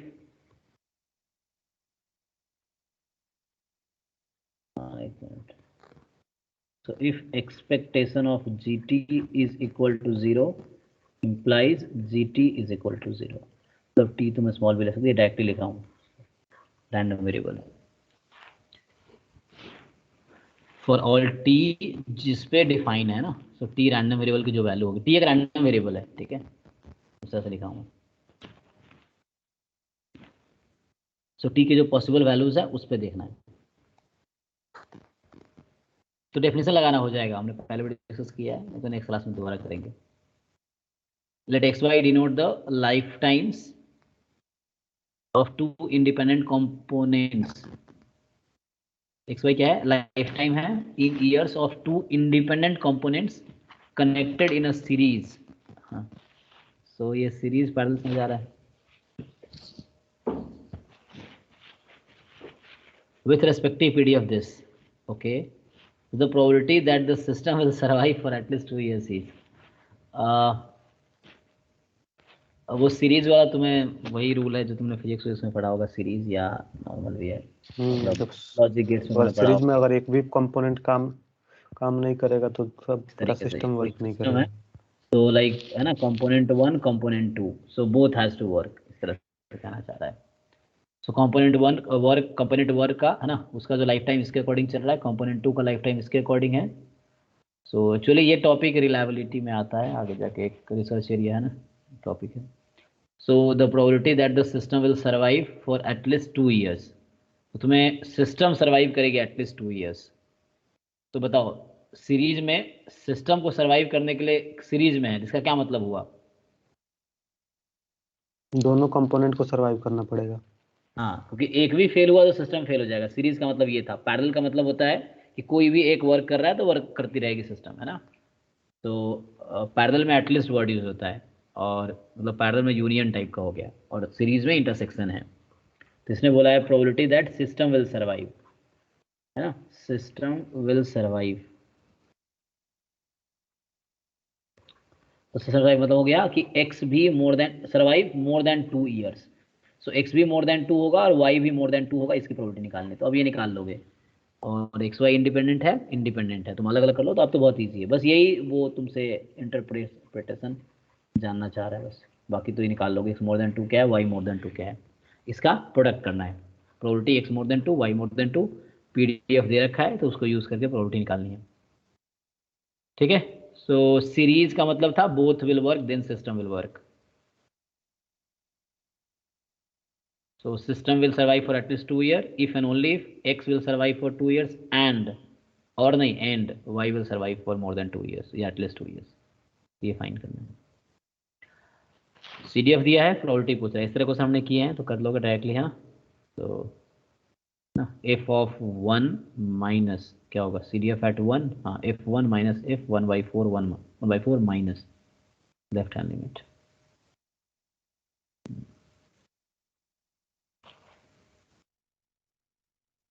Four persons PQRS take turns in sequence, the sequence दे रखा PQRS PQRS PQRS, इस तरह चल रहा है। In rolling a fair die, so die को रोल कर रहा है इस रूल के हिसाब से, है ना, इस ऑर्डर में। The first person to get a 6 wins, okay, then the probability that S wins each. क्या प्रोबेबिलिटी है, S विंस, तो S को जिताने की प्रोबेबिलिटी निकालनी है तुम्हें। इसका मतलब ये हो गया कि पहले 3 बार में 6 नहीं आया होगा, फोर्थ टाइम में 6 आएगा, है ना। हमें S को जिताने की प्रोबेबिलिटी चाहिए, तो विल थिंक दैट क्या प्रोबेबिलिटी है कि S जीतेगा। सो फर्स्ट टाइम में 6 नहीं आया, सेकंड टाइम में 6 नहीं आया, थर्ड टाइम में 6 नहीं आया, फोर्थ टाइम में 6 आया, एक पॉसिबिलिटी है। और तो प्लस करना फिर से, first second third fourth fifth six seventh time में 6 नहीं आया, 8 टाइम में आ गया, तो ये GP का सम आ जाएगा, इन्फिनाइट सीरीज आएगा GP का, फिर हो जाएगा। इस तरह क्वेश्चन पहले भी थे, 1-2 पेपर मुझे याद है, इसी पहले किसी पेपर में था उस तरह क्वेश्चन। वो आई थिंक डाइस वाला ही था। एक क्वेश्चन था what is the probability that 2 will occur before 5, उसमें भी कुछ इस तरह का यूज हो रहा था। जो विल, है ना, रोल टिल यू गेट 5, इस तरह से, so it is chance that 2 will be before 5। तो ये क्वेश्चन पहले था जो मैं बोला हूँ, वो किसी पेपर में था पहले, तो वहाँ भी GP का सीरीज का सम लगता है, यहाँ भी वही लगेगा। 2 वेरिएबल फंक्शन है, बोल रहा है point of maxima a function this has point of maxima, point of minima, saddle point, no saddle point. तो तरीका पता है तुम लोगों को ना, पार्शियल डेरिवेटिव करो, फर्स्ट 0 पुट करो, सेकेंड पार्शियल डेरिवेटिव निकालो RST, फिर RST अगर नेगेटिव है तो सैडल पॉइंट है, 0 है तो टेस्ट फेल होता है, पॉजिटिव है तो R का साइन देखो, R पॉजिटिव है तो मिनिमा, R नेगेटिव है तो मैक्सिमा, जो रूल है 2 वेरिएबल का, तो वो अप्लाई करना है। Area of the reason bounded by this, ये 12th क्लास का क्वेश्चन है इस तरह से, तो इसको ट्राई करना। ग्राफ बना लो एंड देन रीजन देखो।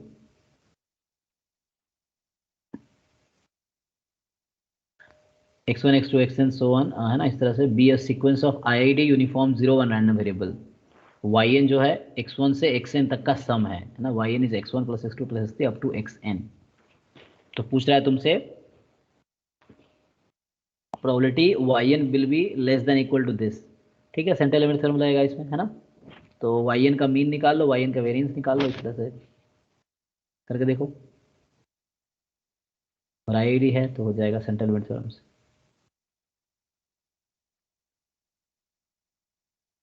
x1 x2 है बाईवेरिएट नॉर्मल डिस्ट्रीब्यूशन, ठीक है, विथ दोनों का मीन 0 है, EX² दोनों का 1 है, और E ऑफ x1 x2 1/2 है।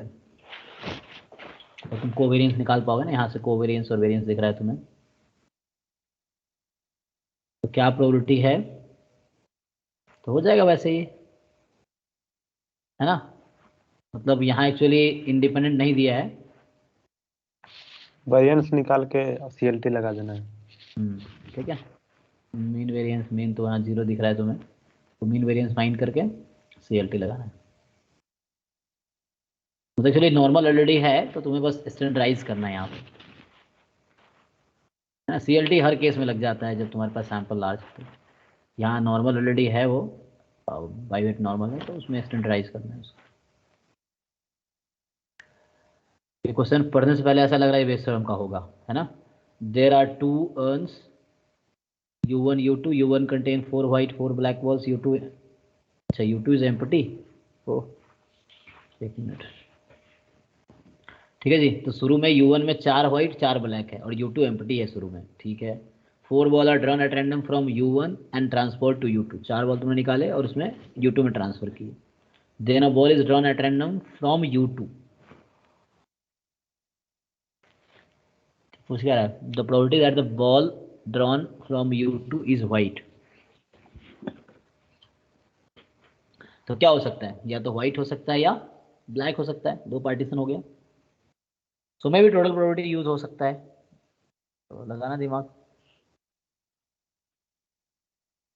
तुमसे पूछा है क्या प्रोबेबिलिटी, व्हाइट ही होगा, है ना। बोले तो ये दिमाग लगाना है तुम्हें कि U1 में तुम्हारे पास 8 बॉल थे, 4 व्हाइट 4 ब्लैक। अब तुमने ट्रांसफर किए हैं 4 बॉल, तो वो क्या क्या पॉसिबिलिटी है ट्रांसफर होने की, है ना। हो सकता है चारों व्हाइट हो, चारों ब्लैक हो सकता है, या उससे डिफरेंट कॉम्बिनेशन हो सकते हैं। देन पूछ रहा है कि एक बॉल तुमने ड्रॉ किया U2 से, तो क्या प्रोबेबिलिटी है कि जो ड्रॉ किया बॉल तुमने U2 से वो वाइट है। ठीक है, तो मैं भी टोटल प्रोबेबिलिटी का कॉन्सेप्ट यूज होगा इसमें, क्योंकि गिवन तो ऐसे कुछ दिया नहीं है, पूछ ही रहा है तुमसे, है ना। तो टोटल प्रोबेबिलिटी वाला कॉन्सेप्ट यूज होगा।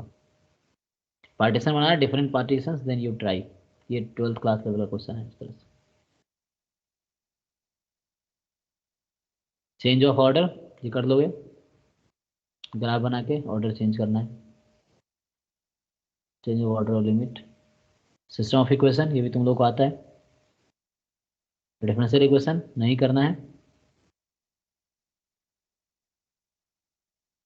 Tn तुम्हें दे रखा है 1/n इंटू 1 + 1/√2 दिस। तो चेक करना है समेशन Tn कन्वर्ज करेगी, अच्छा सीक्वेंस Tn, दोनों की बात कर रहा है। So limit of Tn, sequence अलग है और सीरीज अलग है, दोनों इसमें बात कर रहा है कि सीक्वेंस से Tn की लिमिट क्या है और सीरीज Tn के बारे में क्या कहोगे, कन्वर्ज या डाइवर्स। तो सीक्वेंस सीरीज भी तुम लोगों ने पढ़ा है ना, दिमाग लगाना इसमें। पहले Tn की लिमिट निकालना पड़ेगा तुम्हें, और Tn की लिमिट अगर नॉन जीरो हुआ तो ये तो ऐसा ही सीरीज डाइवर्स हो जाएगी। सर इसको बता दीजिए सर, ये नहीं बन रहा था, सीरीज करने वाला नहीं सॉल्व हो रहा है सर। ओके, तो इसके अंदर एक और समेशन लगा लो, डबल समेशन टाइप का हो गया ना ये। Yes sir question limit theorem पे होगा क्या? A1 + A2 + ... an/n। हाँ, उसकी लिमिट अगर क्या ये होती है, कन्वर्ज कर 1/√n अगर कन्वर्ज करेगा जिस पॉइंट पे, उतना ही पॉइंट पे ये भी कन्वर्ज करेगा। मतलब an जिस पॉइंट पे कन्वर्ज करेगा उसी पे ये पूरा कन्वर्ज करेगा। हाँ मतलब तुम्हारा arithmetic mean, geometric mean and sequence itself converge to the same limit. तो 1/√n की लिमिट क्या है? 0। सो Tn की लिमिट क्या होनी चाहिए? 0। ओके, Tn जब 0 जा रही है तो इसका मतलब है सीरीज कन्वर्ज भी कर सकती है, डाइवर्ज भी कर सकती है, क्योंकि इस तरह ना, अगर कन्वर्ज करती है Tn 0 पे जाएगी, अगर Tn 0 पे जा रही है तो इट कैन कन्वर्ज और इट कैन डाइवर्ज। ठीक है, तो यहाँ से और क्या सोच सकते हो तुम, अब Tn के कन्वर्जेंस कैसे चेक करोगे?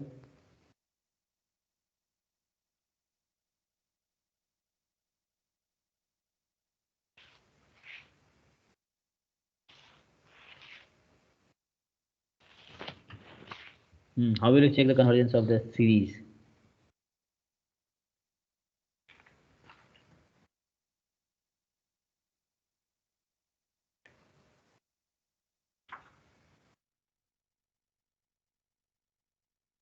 कोई नहीं, इसको ट्राई करना, थोड़ा ऐसे लिख सकते हो वैसे, क्योंकि इसका डाउट नेक्स्ट क्लास में होगा, आज तो हमने डिस्कस करना था खाली। अगर कुछ लोगों ने किया है तो ठीक है, लेकिन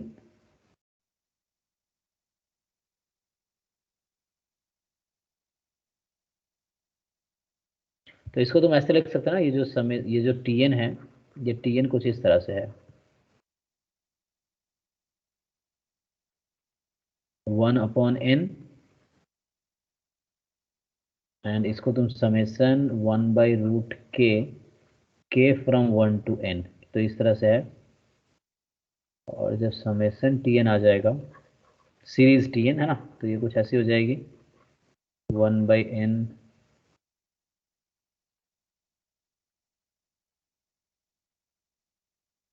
अच्छा, इसका एक और तरीका हो सकता था, अगर मैं डायरेक्टली लिमिट निकालता,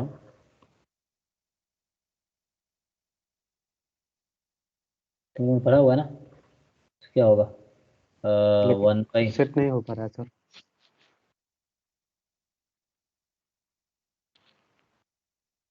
सो के लिमिट बाई इधर सब रूट स्किप मतलब नहीं के हो बाई रहा है एन सर लाना है। ये। लेकिन उसके लिए वो चाहिए,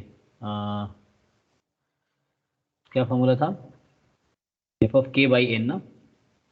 R/n सर, हाँ, R1 सर। r/n, हाँ मेरे एक n इधर भी चाहिए था, तो उसे फिर करना, तो वो भी ठीक है। अब सीरीज अगर लिखेंगे,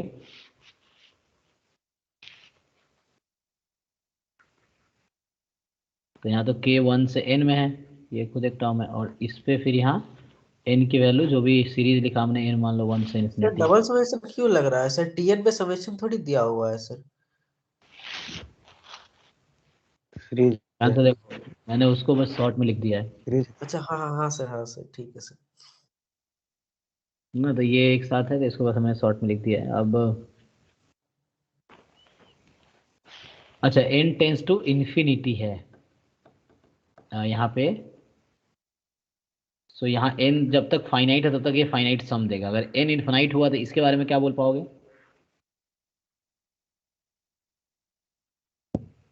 अगर n इन्फिनिटी है, सो व्हाट कैन यू से, k फ्रॉम 1 to इन्फिनिटी हो जाएगी।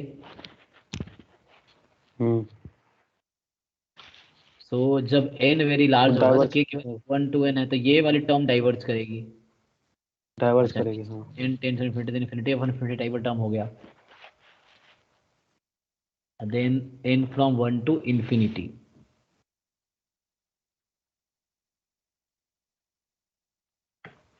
अच्छा, मुझे इसका सम निकालना है ना, सीरीज तब हम देखना है कि क्या सम कन्वर्ज करेगी। कोई टेस्ट यूज कर सकते हो वैसे, लेकिन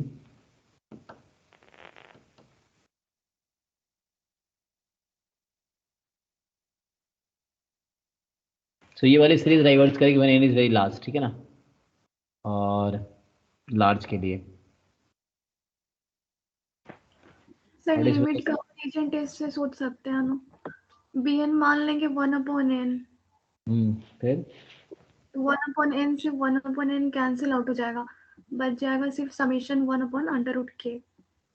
सो Tn/Bn, तुम Bn ले लो 1/n, तो Tn/Bn क्या हो जाएगा, 1/√k समेशन वाला टर्म आएगा, क्योंकि n बाहर है ना, ये Tn तुम्हारा ये टर्म है ना, Tn ये वाला टर्म है।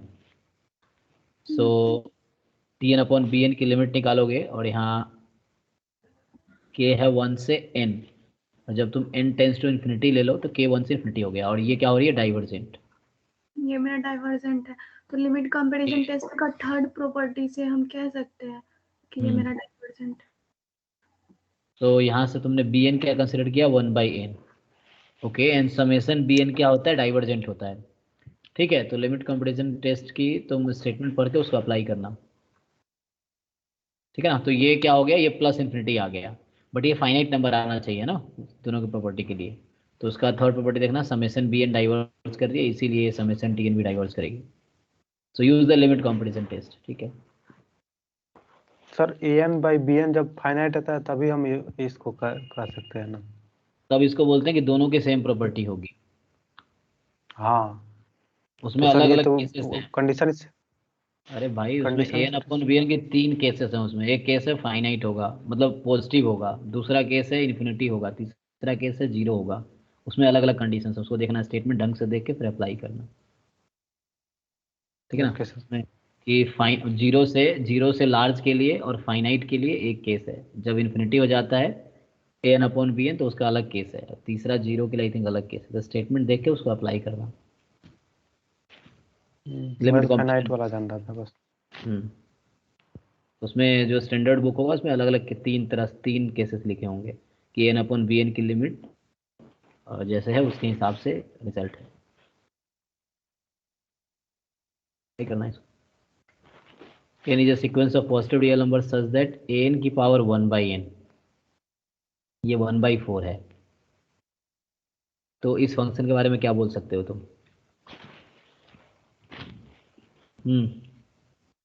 This is continuous at zero, not differentiable at zero, continuous everywhere except at zero, है ना, and differentiable at x zero, nowhere differentiable. तो हाउ विल यू सॉल्व? क्योंकि नेक्स्ट क्लास में जो डाउट्स होंगे वो मैं पूरा सॉल्व करूंगा। अभी बस हम लोग एक बार क्वेश्चन गो थ्रू हो रहे हैं ना, वो बस डिस्कस करते हैं। देन नेक्स्ट क्लास में जो इसका, अभी तुम्हें नेक्स्ट क्लास में इसका सॉल्यूशन भेजना है सबको सॉल्व करके। तो अभी जस्ट क्वेश्चन देख के तुम सोचो क्या क्या कर सकते हैं, क्या क्या हो सकता है, देन यू सॉल्व इट। अगर नहीं होता है सॉल्व तो मैं नेक्स्ट क्लास में सॉल्व करूंगा। सो कंटिन्यूटी की डेफिनेशन बताया तुम लोगों को, है ना। Limit x tends to zero F X D X is equal to F zero. तो एफ जीरो तुम्हारा वो है, तो एफ जीरो में इन्होंने पहले से लिमिट लगा रखा है, तो इसका कहीं ना कहीं यूज करना पड़ेगा तुम्हें।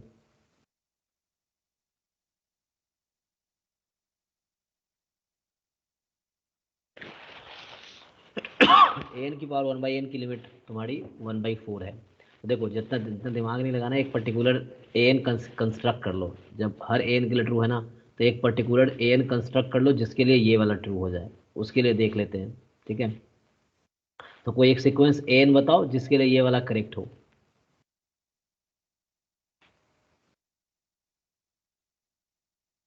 an एक सीक्वेंस बताओ जिसको an की जगह रखे तो ये वाला सिचुएशन होल्ड करे। 1/4 टू द पावर n। ठीक है, तो 1/4 की पावर n। अब 1/4 की पावर यहाँ ले लो। अब इसको ट्राई करो इससे लिमिट निकालने की। ठीक है, तो इसलिए तुम्हें दिख जाएगा। तो 1/4 की पावर n लोगे तो ये हो गया, वैल्यू गई जीरो पे, तो 1 + 0 तो ये जीरो हो गया। साइन पाई टू 1 तो इसके आंसर जीरो आ गया। और यहाँ इसको ट्राई करो, ये भी क्या होगा, zero. Limit x tends to zero वहाँ लगाना है तुम्हें। तो ये कॉन्टिन्यूअस होगा। डिफरेंशियलिटी के लिए इसको डिफरेंशिएट कर लो आप। तो यहाँ तो कहीं x तो मुझे दिख नहीं रहा नीचे वाले टर्म में। f डैश x अगर फाइंड करोगे तो यहाँ कहीं x है नहीं, है ना। तो this will be treated like a constant, तो जीरो हो जाएगा डेरिवेटिव। इसको डिफरेंशिएट कर लो प्रोडक्ट रूल से, फिर वही जीरो आ रहा है मैं सब चेक कर डायरेक्ट। ले। इसको डिफरेंशिएट करो पहले प्रोडक्ट रूल से, फिर बाद में x जीरो रखना, तो उससे तुम्हें डिफरेंशियलिटी मिल जाएगी।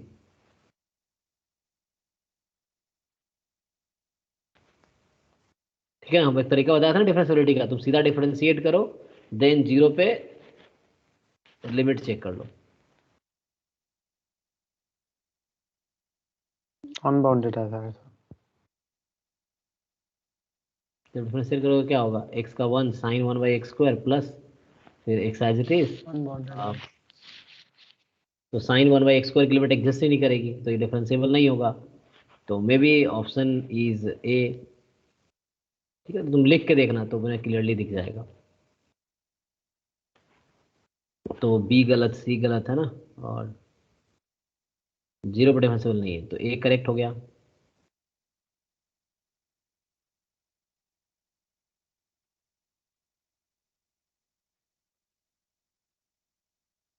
सर जो बी ऑप्शन देखिएगा, continuous everywhere except at x is equal to zero. अगर x पे x इक्वल टू जीरो पे डिफरेंशिएबल नहीं है तो कंटिन्यूअस भी नहीं होगा फंक्शन। कॉन्टिन्यूस है ना जीरो पे, अभी तो मैंने ओरली किया है, तुम अगर लिख के कर देना कॉन्टिन्यूस। अच्छा एक्चुअली मैंने पर्टिकुलर सीक्वेंस के लिए लिया, तुम गलत बता सकते हो पक्का, ट्रू की गारंटी नहीं है ना, तो you can check for that.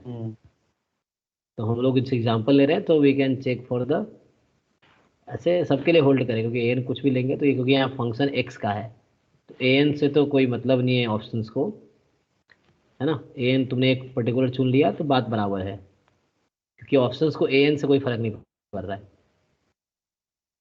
तुम्हें एक्स पे सोचना है तो एक्स को जनरली बात कर रहे हैं। ठीक है ना, कॉन्टिन्यूअस है 0 पे ये, तो ये तो गलत हो गया ना, ए सही है तो बी गलत हो गया ऑब्वियसली। अगर कॉन्टिन्यूअस नहीं होता फिर बोलता है कॉन्टिन्यूअस 0 के अलावा हर जगह है, तो ए भी तो अपोजिट बात कर रहा है, तो या तो ए सही है बी सही, कोई एक ही होगा, दो तो होगा नहीं, कंटिन्यूटी के केस में।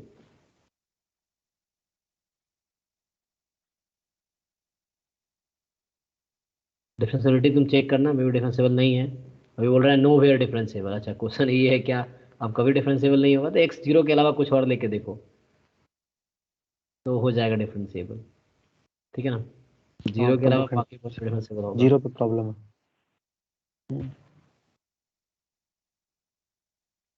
ये लिमिट का क्वेश्चन है, इसमें वो लगाना है एल हॉपिटल रूल लगाना। Number of distinct eigen value, इसका आइगन वैल्यू कितना आएगा? 2 डिस्टिंक्ट आइगन वैल्यू आएगा। तुम डेफिनेशन से भी कर सकते हो, या हाँ जो आइगन वैल्यू की डेफिनेशन है मतलब कैरेक्टरिस्टिक पॉलिनोमियल से भी कर सकते हो तुम चाहो तो। कैरेक्टरिस्टिक कैरेक्टरिस्टिक पॉलिनोमियल निकालो, उसको सॉल्व करके एलिमेंट्री ऑपरेशन लगा के पहले सॉल्व सिंप्लीफाई कर लेना डिटर्मिनेंट को, है ना। कैरेक्टरिस्टिक पॉलिनोमियल क्या होता है? Determinant of A minus lambda I या लैम्डा आई माइनस ए का डिटर्मिनेंट इक्वल टू 0 है तो कैरेक्टरिस्टिक इक्वेशन हो जाता है, तो उससे ट्राई कर सकते हो, या कुछ प्रॉपर्टी है तो कुछ थ्योरम्स हैं तो डायरेक्ट भी बोल सकते हो, क्योंकि सारे 0 और 4 आएगा eigen value, distinct eigen value. क्योंकि इसका डिटर्मिनेंट जो है 0 आएगा, और दूसरी बात हर रो या हर कॉलम का सम क्या है 4 है, तो एक प्रॉपर्टी की तरह क्या होती है कि रो सम अगर कर रहे हो तुम, क्या है हर रो का सम 4 ही आ रहा है और हर कॉलम का सम 4 ही आ रहा है, तो ये तो पक्का है कि तुम्हारा एक आइगन वैल्यू 4 होगा ही, ठीक है। जब हर रो और हर कॉलम का सम सेम नंबर आ जाए तो दिस इज ना, ये हमेशा हमेशा होगा कि एक आइगन वैल्यू 4 तो इसमें आएगा ही, किसी भी मैट्रिक्स में ऐसा होगा। जैसे जैम में 2000 मतलब जैम आई थिंक मैथमेटिक्स में आया था 2019 या 20 में, तो उसमें भी यही है, सम 17 आ रहा है, किसी भी रो का सम करो 17, किसी भी कॉलम का सम करो 17, तो वो इस तरह से 4 या 5+5 का मैट्रिक्स है। पूछा आइगन वैल्यू बताओ, तो उसमें करोगे तो बहुत टाइम लग जाएगा, तो उसमें ट्रिक ये हो गया कि ठीक है एक, और इसका डिटर्मिनेंट 0 है तो ये तो पक्का हो गया 0 एक आइगन वैल्यू है, और 4 एक आइगन वैल्यू है, ये भी पक्का हो गया, बाकी देखना पड़ेगा, है ना। तो रिपीट होंगे बाकी, so you have to try.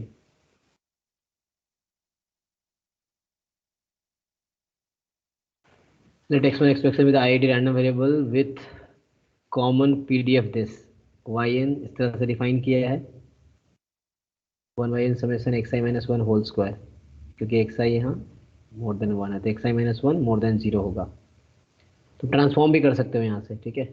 xi minus 1 को नया नाम दे दो y, या y तो ले ही रखा है, कुछ और दे दो w।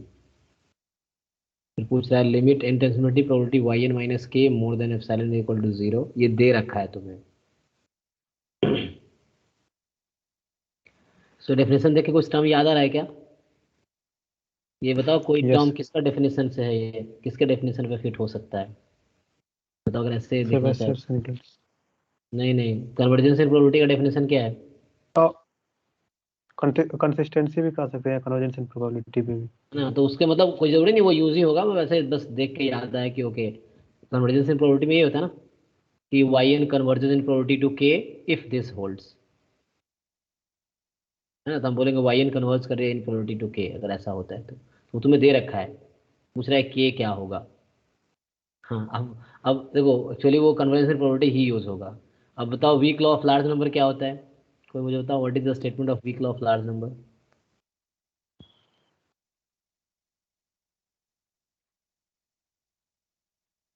सैंपल ऑब्जर्वेशन कन्वर्ज करता है पॉपुलेशन म्यू पे। Observation.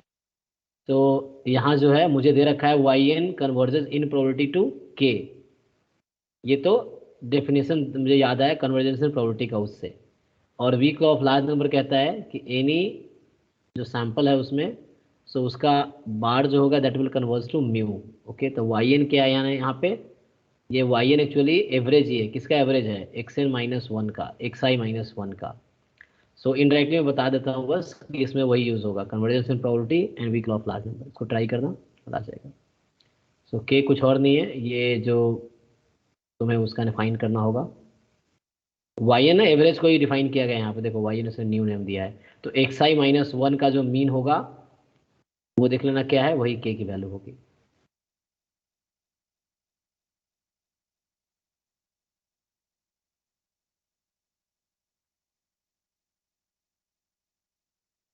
So x1, x2, xn with a random sample from population with PDF this. Okay, so the uniformly minimum variance and vast estimator of theta is UMVUE, ठीक है।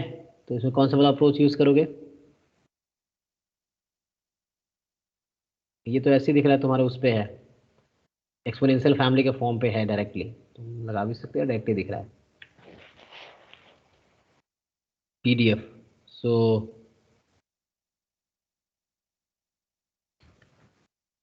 Summation mod x I is the complete sufficient, फिर उसके हिसाब से तुम्हें decide करना है, तो लेवल से भी यूज करना हो जाएगा ना। समेशन मॉड एक्स आई के टर्म में you find the function so that उसका एक्सपेक्टेशन थीटा हो जाए। सो देखना है तुम्हें इनमें से किसका एन मीन होगा या n माइनस वन होगा सर, एक बार ये क्लियर कर दीजिए सर एक बार। इसमें। सर यहाँ पे n माइनस वन होगा या n होगा, कि n ग्रेटर देन 2 बोला था, n माइनस वन लेंगे ना। अरे वो सैंपल साइज एन है, वो बता बस ये रहा है कि बोलना चाह रहा है एन मोर देन टू, इसलिए बोलता है कि तुम्हारे पास कम से कम 2 रैंडम वेरिएबल है, मतलब ऐसा नहीं है कि सिंगल सैंपल साइज 2 होगा। इससे कोई दिक्कत नहीं है, इससे वो उसमें ऑप्शन में कोई दिक्कत नहीं आएगा ये कंडीशन से, मतलब साइज ने फिक्स कर दिया कि it has sample size at least 3, वो चीज़ है। तो थ्योरम अप्लाई करना हो जाएगा इसमें, देखो किसका मीन वो आएगा, या तो डेफिनेशन से कर सकते हो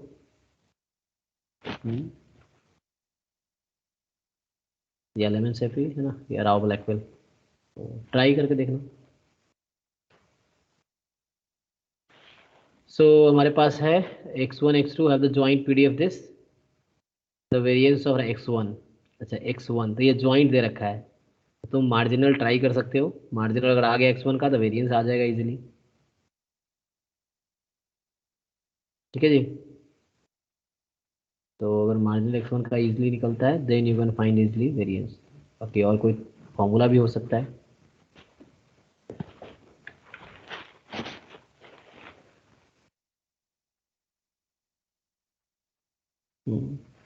मगर कंडीशनल वाला भी फॉर्मूला तुम चाहो तो यूज़ कर सकते हो, अगर कंडीशनल PDF इजीली निकल जाता है तो then you can use that, variance x1 बराबर variance of expectation of x1 given x2 plus expectation of variance of x1 given x2, उसको भी यूज़ कर सकते हो अगर उससे इजी होता है तो। नेक्स्ट है S1 denote the number of heads obtained in n independent tosses of a fair coin. So तुमने एक कॉइन को n टाइम टॉस किया और Sn क्या है, नंबर ऑफ हेड्स है, तो लाइक नंबर ऑफ हेड्स है तो बाइनोमियल टाइप का हो जाएगा ना, n टाइम टॉस किया तो Sn का डिस्ट्रीब्यूशन क्या होगा, बाइनोमियल n कॉमा हाफ, क्योंकि फेयर कॉइन है, ठीक है जी। So using Chebyshev inequality, the smallest value of n such that, तो Sn अपॉन n x बार हो गया है ना, तो x बार माइनस म्यू, एक बार x बार का मीन कितना होगा, इसमें np होता है ना, तो np n/2 है ना, सो np किसी एक xi का है, और यहाँ पे x बार का मीन क्या होगा जो किसी एक के इक्वल है, 1/2 ही आएगा। तो चेबीशेव का स्टेटमेंट है ना, उससे कंपेयर करके, चेबीशेव के स्टेटमेंट से कंपेयर करके then you have to do.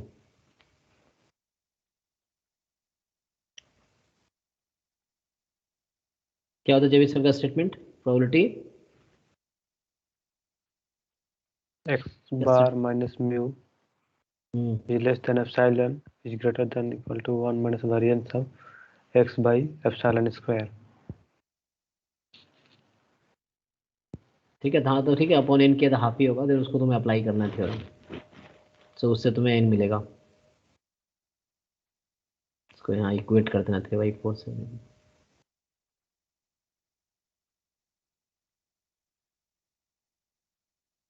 400 answer आएगा। अच्छा ठीक है, मतलब वो सिंपल अब कंपेयर कर लेना उससे। यहाँ X Y with independent binomial 3 1/3. ठीक है. So random variable then the probability that matrix this is orthogonal is. तो ऑर्थोगोनल होने के लिए क्या कंडीशन है? एक्स स्क्वायर अपॉन डेटा 2 से equal to Y square upon 2 is equal to 1.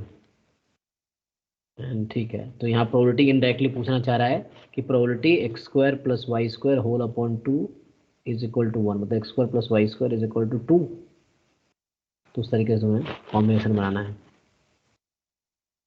तो ऑर्थोगोनल में क्या होता दो है, किसी कंडीशन से, क्या है, दो दूसरा, कंडीशन होगा ना. हाँ एक और यहाँ से आएगा एक्स वाई अपॉन 2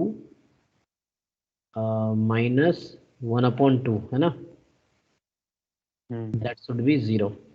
ओके, एक और कंडीशन आएगा, राइट. तो बताओ ऑर्थोगोनल जो मैट्रिक्स है उसकी प्रॉपर्टी देख लेना क्या है. तो उससे या डेफिनेशन यूज करो. डेफिनेशन क्या है ऑर्थोगोनल का? डेफिनेशन यूज करना सीधा, कुछ नहीं पता है तो यूज द डेफिनेशन. डेफिनेशन क्या है ऑर्थोगोनल मैट्रिक्स का? डेटा से equal to I. A into A transpose I, यहाँ पी इंटू पी ट्रांसपोज को आई कर दो, उससे दो कंडीशन आ जाएगी और उसको तुम उसकी प्रोबेबिलिटी निकालनी है. और तुम्हें एक्स वाई का इंडिपेंडेंट है, आईआईडी है मतलब, तो लगाना है इस तरह से. x1 x2 x3 with a random sample from population with pdf this, then mle of alpha is. तो mle तुम्हें पता है, डेफिनेशन लगाना है. लाइकली फंक्शन लिखो and then try. x1 x2 x3 with a random sample from uniform 0 theta. t1 defined है, t2 defined है. which of the following is not the correct statement, not a correct statement. तो method of moment estimator निकालना है, MLA निकालना है, then check करना है consistent unbiased. ओह, एक ही क्वेश्चन में सब पूछ लिया. तो अनबायस्ड है ना, sufficient, consistent, MLE, method of moment, सबको चेक करना होगा. सारे टर्म तुम्हें पता ही है, चेक करना डेफिनेशन लगा के.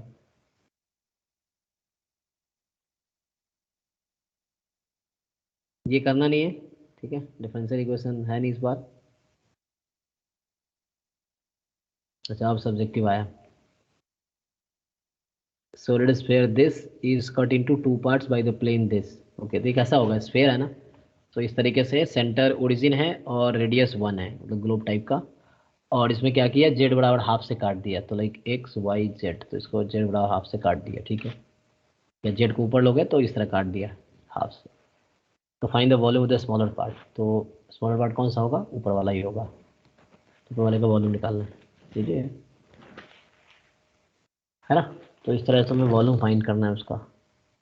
तो उसका रेडियस क्या होगा, जेड को हाफ रख दो तो वहाँ से आ जाएगा एक सर्कल तुम्हें मिल जाएगा बॉटम में, जेड को हाफ रख के 3/4 का रूट. ओके,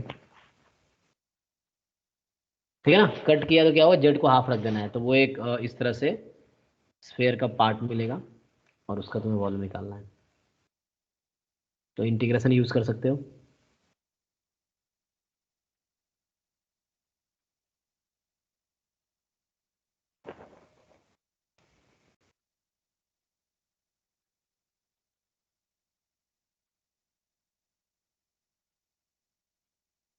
ये है ना. इंटीग्रेशन यूज करना है. Suppose that 5 distinct balls are distributed at random into 3 distinct boxes. तो 5 डिस्टिंक्ट बॉल है और 3 डिस्टिंक्ट बॉक्स है. in such a way that the each of the 5 balls can get into any one of the 3 box. ठीक है. So find the probability that exactly one box is empty. So 5 balls हैं ना, 3 boxes you are putting 5 balls into 3 boxes. तो क्या probability कि exactly one box is empty. Exactly एक box होगा वो empty होगा.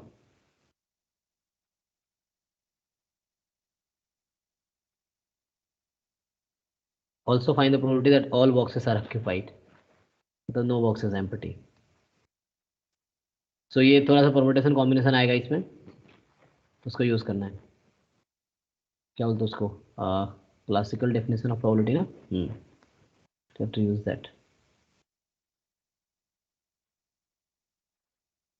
x1 x2 i random variable with common pdf this, f x दे रखा है, वाई जो है मिनिमम है, मतलब फर्स्ट ऑर्डर स्टार्ट हो गया.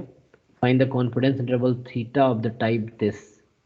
ओ having the confidence coefficient this. तो कॉन्फिडेंस कोएफिशिएंट क्या होता है? तो 95%. So 1 minus alpha. तो वन साइडेड फाइंड करना है, ठीक है. तो इसके लिए एक तो यहाँ से तुम उसका निकालोगे, तो वो कंस्ट्रक्ट कर सकते हो, पाइवट तरीके से भी कर सकते हो, या तुम्हें क्या फाइंड करना है? Find of type this. तो बी कुछ आएगा, तो पाइवट से भी कर सकते हो, उस तरीके से भी ट्राई कर सकते हो. और तरीके क्या हो सकते हैं? वन साइड इंटरवल निकालने का जो भी तरीका था, तो ये हमने इस तरह से, ये शिफ्टेड एक्सपोनेंशियल टाइप का हो गया. एक्सपोनेंशियल का जैसा फाइंड करते थे ना, उस तरीके से ही ट्राई करना. बस उसमें क्या है, तुम एक्स माइनस थीटा को नया नाम दे दो, चाहो तो जेड नाम दे दो, डब्लू नाम दे दो. तो डब्लू क्या होगा? एक्सपोनेंशियल 1 हो जाएगा. एक्स माइनस थीटा को डब्लू नाम दे दो, डब्लू एक्सपोनेंशियल 1 हो गया. तो डब्लू के लिए फाइंड कर लो फिर उसके हिसाब से.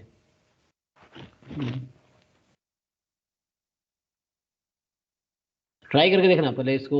अगर भूल गए हुए टॉपिक पर एक बार पढ़ लेना कि एक्सपोनेंशियल के लिए कैसे किया था, देन उसी बेसिस पे ट्राई करना.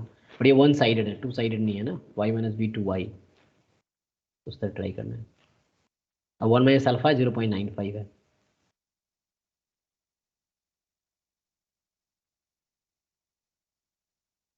Two cars A and B are traveling independently in the same direction. Okay, मतलब क्या है सेम डायरेक्शन? मतलब traveling independently in the same direction.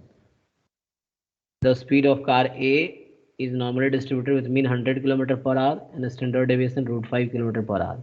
The speed of car B is normally distributed with mean 100 km per hour, standard deviation 2 km per hour. Initially, a car A is 3 km ahead of car B.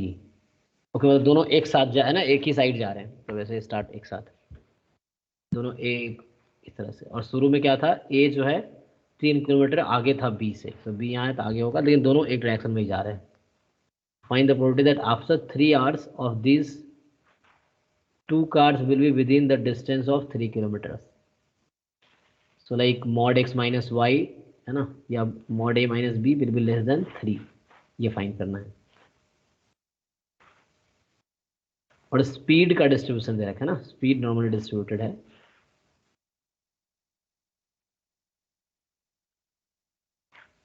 दोनों का speed का distribution पता है, मतलब speed is random variable.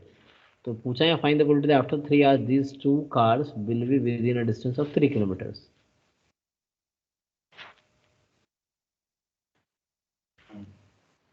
तीसरा application type question हो गया ना, कि तुम्हें उसको अप्लाई करना है.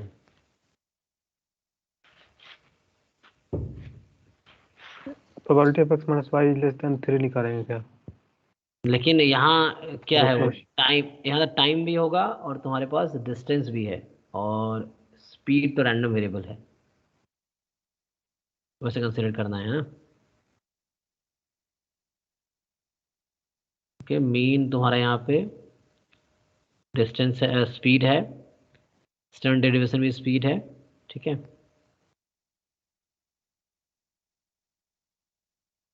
Car B is normally distributed with mean this, तो उसका मीन स्पीड है और वेरिएंस भी स्पीड है. तो बोल रहा है कि इनिशियली जो कार था ना, वो 3 किलोमीटर ए जो है वो आगे है बी से. तो डिस्टेंस यहाँ बात हो रहा है ना, यहाँ स्पीड की बात नहीं हो रही है. इस लाइन में डिस्टेंस की बात हो रही है. और लास्ट में जो पूछा तुमसे डिस्टेंस के टर्म में है क्या? अच्छा, टाइम के टर्म में, sorry. So after 3 hours, okay ठीक है, तो यहाँ डिस्टेंस है 3 किलोमीटर ना. So find the probability that after 3 hours, 3 घंटे बाद, these 2 cars will be with in distance of 3 kilometre. तो तुम्हारे पास वो फॉर्मूला है ना, डिस्टेंस, टाइम और स्पीड में क्या रिलेशन है?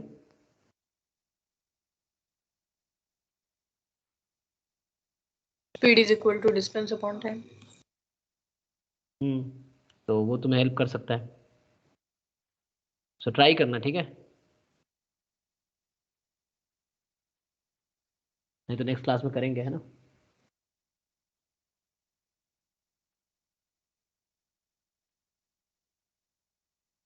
सो कंडीशनल प्रोबेबिलिटी दे रखा है, sorry, let the conditional probability of x given y पता है, वाई का पीडीएफ दे रखा है. तो y का दे रखा है ना, तो यहाँ से ज्वाइंट निकल जाएगा, ठीक है। और find the marginal density of x, तो फिर y पता ही है तो मार्जिनल भी निकाल सकते हो, अगर ज्वाइंट निकल गया तो मार्जिनल आ जाएगा। ये तो पहले में देखा था क्या पेपर? अच्छा, ये इस तरह क्वेश्चन पहले भी आया है, ठीक है। मतलब ज्वाइंट का डेफिनेशन यूज करेंगे कंडीशनल का, तो उसमें y यूज कर लेंगे, ज्वाइंट आ गया, ज्वाइंट से फिर x का मार्जिन आ गया, और एक्स वाई का दोनों डिस्ट्रीब्यूशन आ गया, तो कोरिलेशन कोएफिशिएंट भी आ जाएगा। 41 है x1 x2 xn with random sample from population with PDF this. और जब तुम लोग सॉल्यूशन भेजना तो उसमें 1 से लेके लास्ट 43 क्वेश्चन है, शायद 45 है, सारे ट्राई होने चाहिए। ये नहीं कि 4 क्वेश्चन किए और भेज दिया, ऐसा मत करना, ठीक है। तो ट्राई करने बोल रहा हूँ तो 1 से स्टार्ट करो, 43 तक सारे ट्राई करो, करके देखो, टाइम दो, है ना। अभी तुम पेपर नहीं करोगे, 3 घंटे में ही करना है, मेन तुम्हें अभी सीखना है कि इस तरह क्वेश्चन में कैसे अप्लाई करने हैं, पूरे सॉल्व करके भेजना। 1 पेज 2 पेज भेज रहे हो, ऐसा नहीं होना चाहिए। जिन जो क्वेश्चन नहीं होगा फिर मैं सॉल्व करूंगा। सो x1 x2 x5 is a random sample from population with PDF this. Find the likelihood ratio test of size alpha of the test h naught mu less than equal to 1. सो यहाँ actually composite versus composite है, तो उसके लिए जो rule था तो वो देखना पड़ेगा कि कैसे करते थे लाइक्लीहुड रेशियो टेस्ट। तो इस तरह के क्वेश्चन डिराइव किए गए हैं साहू वाली बुक में, तुम देख सकते हो, अगर भूल गए होगे तो। भाई तो हमने कराया होगा क्लास में, नहीं तो फिर दोबारा रिवाइज कर लेंगे। सर यहाँ अल्फा क्या लेंगे? के फाइंड करने के लिए तो अल्फा चाहिए ना, तो अल्फा क्या लेंगे? अल्फा के टर्म्स में ही आएगा, के कोई बात नहीं, है ना। काई स्क्वायर अल्फा एन इस तरह से होता है ना, तो अल्फा के टर्म में आएगा, क्योंकि ये सब्जेक्टिव क्वेश्चन है, तो आंसर अल्फा के टर्म में ही आएगा। फिर इसकी डेफिनेशन में ना अपॉन में कुछ सुप्रीमम होता है जो समझ नहीं आया। समझ नहीं आया एक्चुअली। जब सिंपल वर्सेस कंपोजिट होता है तो ऊपर तो एल थीटा नॉट होता है, नीचे सुप्रीमम लेते हैं। सुप्रीमम मतलब वहाँ एम एल यूज होता है। सुप्रीमम का मतलब है मतलब वहाँ सिंपल वर्सेस कंपोजिट होता है तो एमएलई हो जाता है, पर जब कंपोजिट वर्सेस कंपोजिट होता है तो सुप्रीमम में एमएलई भी नहीं डाल सकते, और क्या ले वो भी समझ नहीं आता। उसमें क्या है कि एच नॉट उस इंटरवल में, जैसे म्यू का यहाँ इंटरवल क्या है एच नॉट में 1 तक है, तो तुम्हें जो वैसा म्यू का एस्टिमेटर ढूंढना है, मतलब एमएलई उस इंटरवल का होना चाहिए, पूरे आर पे नहीं। जनरली हम जो फाइंड करते हैं वो पूरे आर पे होता है, मतलब पूरे रेंज पे होता है, लेकिन यहाँ पे क्या है वो उसी इंटरवल का होना चाहिए, वो तुम्हें कंस्ट्रक्ट करना होता है वो एस्टिमेटर। फिर नेक्स्ट डिनोमीटर में एमएलई चलता है। सो डिनोमीटर की प्रॉब्लम नहीं है ना, यहाँ एच नॉट क्या हो गया, कंपोजिट हो गया। तो यहाँ पे जो तुम एस्टिमेटर यूज करोगे म्यू की जगह, सो वो जो होगा वो उस रेंज का होगा, लेस देन इक्वल टू 1 के रेंज तक लेना है, उस रेंज में एमएलई लेना है। और डिनोमिनेटर में जो यूनिवर्सल एमएलई है वो यूज होगा डिनोमिनेटर में। तो इस तरह कुछ क्वेश्चन तुम प्रैक्टिस करके देखना, बुक्स में मिल जाएंगे, साहू वाली बुक में भी है, तुम प्रैक्टिस करना। नहीं तो नेक्स्ट क्लास में फिर कराएंगे, है ना, करना तो है ही, सीखना तो है।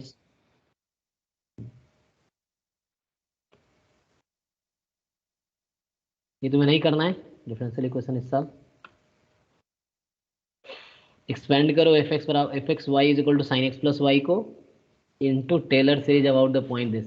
देखो टेलर सीरीज एक्सपेंशन तुमने 1 पॉइंट के अबाउट पढ़ा होगा, उसी तरीके से 2 पॉइंट के अबाउट भी होता है टेलर सीरीज एक्सपेंशन, मतलब तुमने पढ़ाई होगा ऑब्वियसली, तो उस पर एक्सपैंड करते हैं, है ना। 1 पॉइंट के अबाउट क्या मतलब 0 के अबाउट करते हो तुम लोग, तो एफ जीरो प्लस, है ना, f dash zero upon 1 factorial x, f double dash zero upon 2 factorial x square and so on. So वो 1 वेरिएबल में है, तो ये 2 वेरिएबल का फंक्शन है, तो टेलर सीरीज इन 2 वेरिएबल का एक एक्सपेंशन का फॉर्मूला है, वो फॉर्मूला याद कर लेना, उसको अप्लाई करना हो जाएगा। एक्स नॉट वाई नॉट होता है, तो यहाँ एक्स नॉट 0 है, वाई नॉट 5/2 है, तो उस पर फिट करना है तुम्हें। और up to second term, second degree तक बोला है, तो पावर 2 तक जाना है तुम्हें मैक्सिमम। और यहाँ ये होता है खत्म। तो इसमें 43 क्वेश्चन आए थे, तो ये 43 फिर भी इस बार कम है ना, अभी नेक्स्ट टाइम से 15 में 60 क्वेश्चन, अब 60 क्वेश्चन है, इसलिए घर पे थोड़ा भी टाइम दो। अभी तुम मतलब जी 32 क्वेश्चंस में जो ऑर्थोगोनल का था उसमें किसका प्रोबेबिलिटी निकालना है? ऑर्थोगोनल क्या? मैट्रिक्स ऑर्थोगोनल होगा उसकी प्रोबेबिलिटी निकालनी है। तो सर मैट्रिक्स के ऑर्थोगोनल होने की प्रोबेबिलिटी निकालनी है, हाँ। रो का स्क्वायर इक्वल्स टू 1 और कॉलम का स्क्वायर इक्वल्स टू 1, मतलब प्लस a11 का स्क्वायर प्लस a1।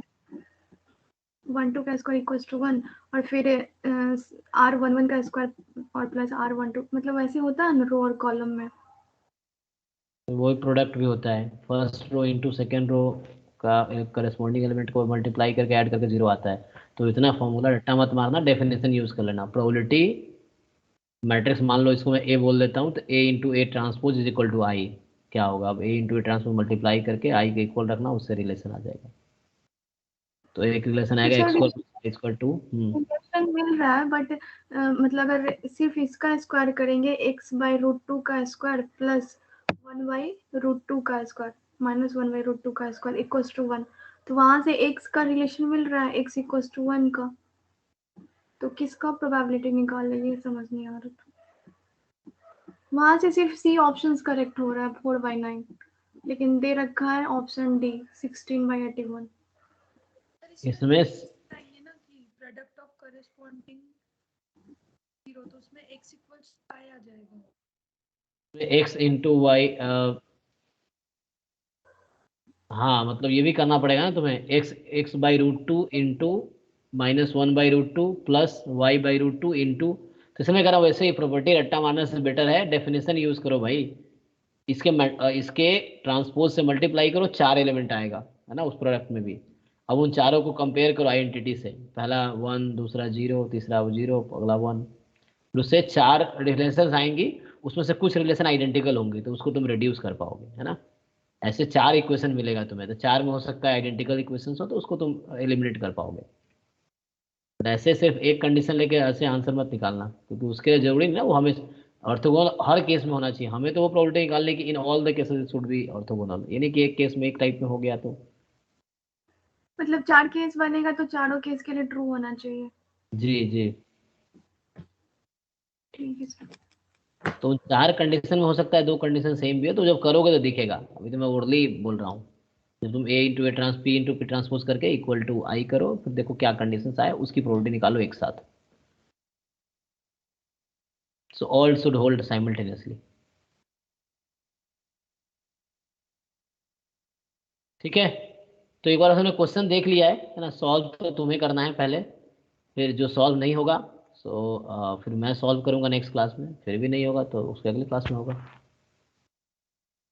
ठीक है, बाकी वो 2013 वाला रह गया है, तो उसको ट्राई करता हूँ, उसको नेक्स्ट क्लास में कराऊंगा स्टार्टिंग में। Okay, anything else?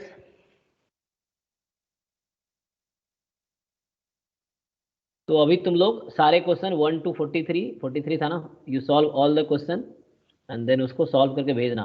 ट्राई सारे क्वेश्चन करना, ठीक है। उसके बाद जो डाउट होगा फिर नेक्स्ट क्लास में देखेंगे। सर एक डाउट था, मतलब PYQ से रिलेटेड नहीं है।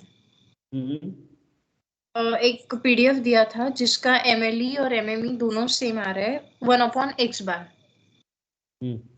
और अब इसकी कंसिस्टेंसी चेक करनी है, तो हम सीधा कह सकते हैं क्या कि MLE है तो कंसिस्टेंट ही होगा? हाँ, मोस्ट ऑफ द केसेस, मतलब ऑलमोस्ट केसेस में होता है। तो ये 1/x बार है। चलिए हमेशा तो नहीं होता है, but you can say in the most cases. एक मिनट, रिकॉर्डिंग पहले ऑफ करता हूँ और एक मिनट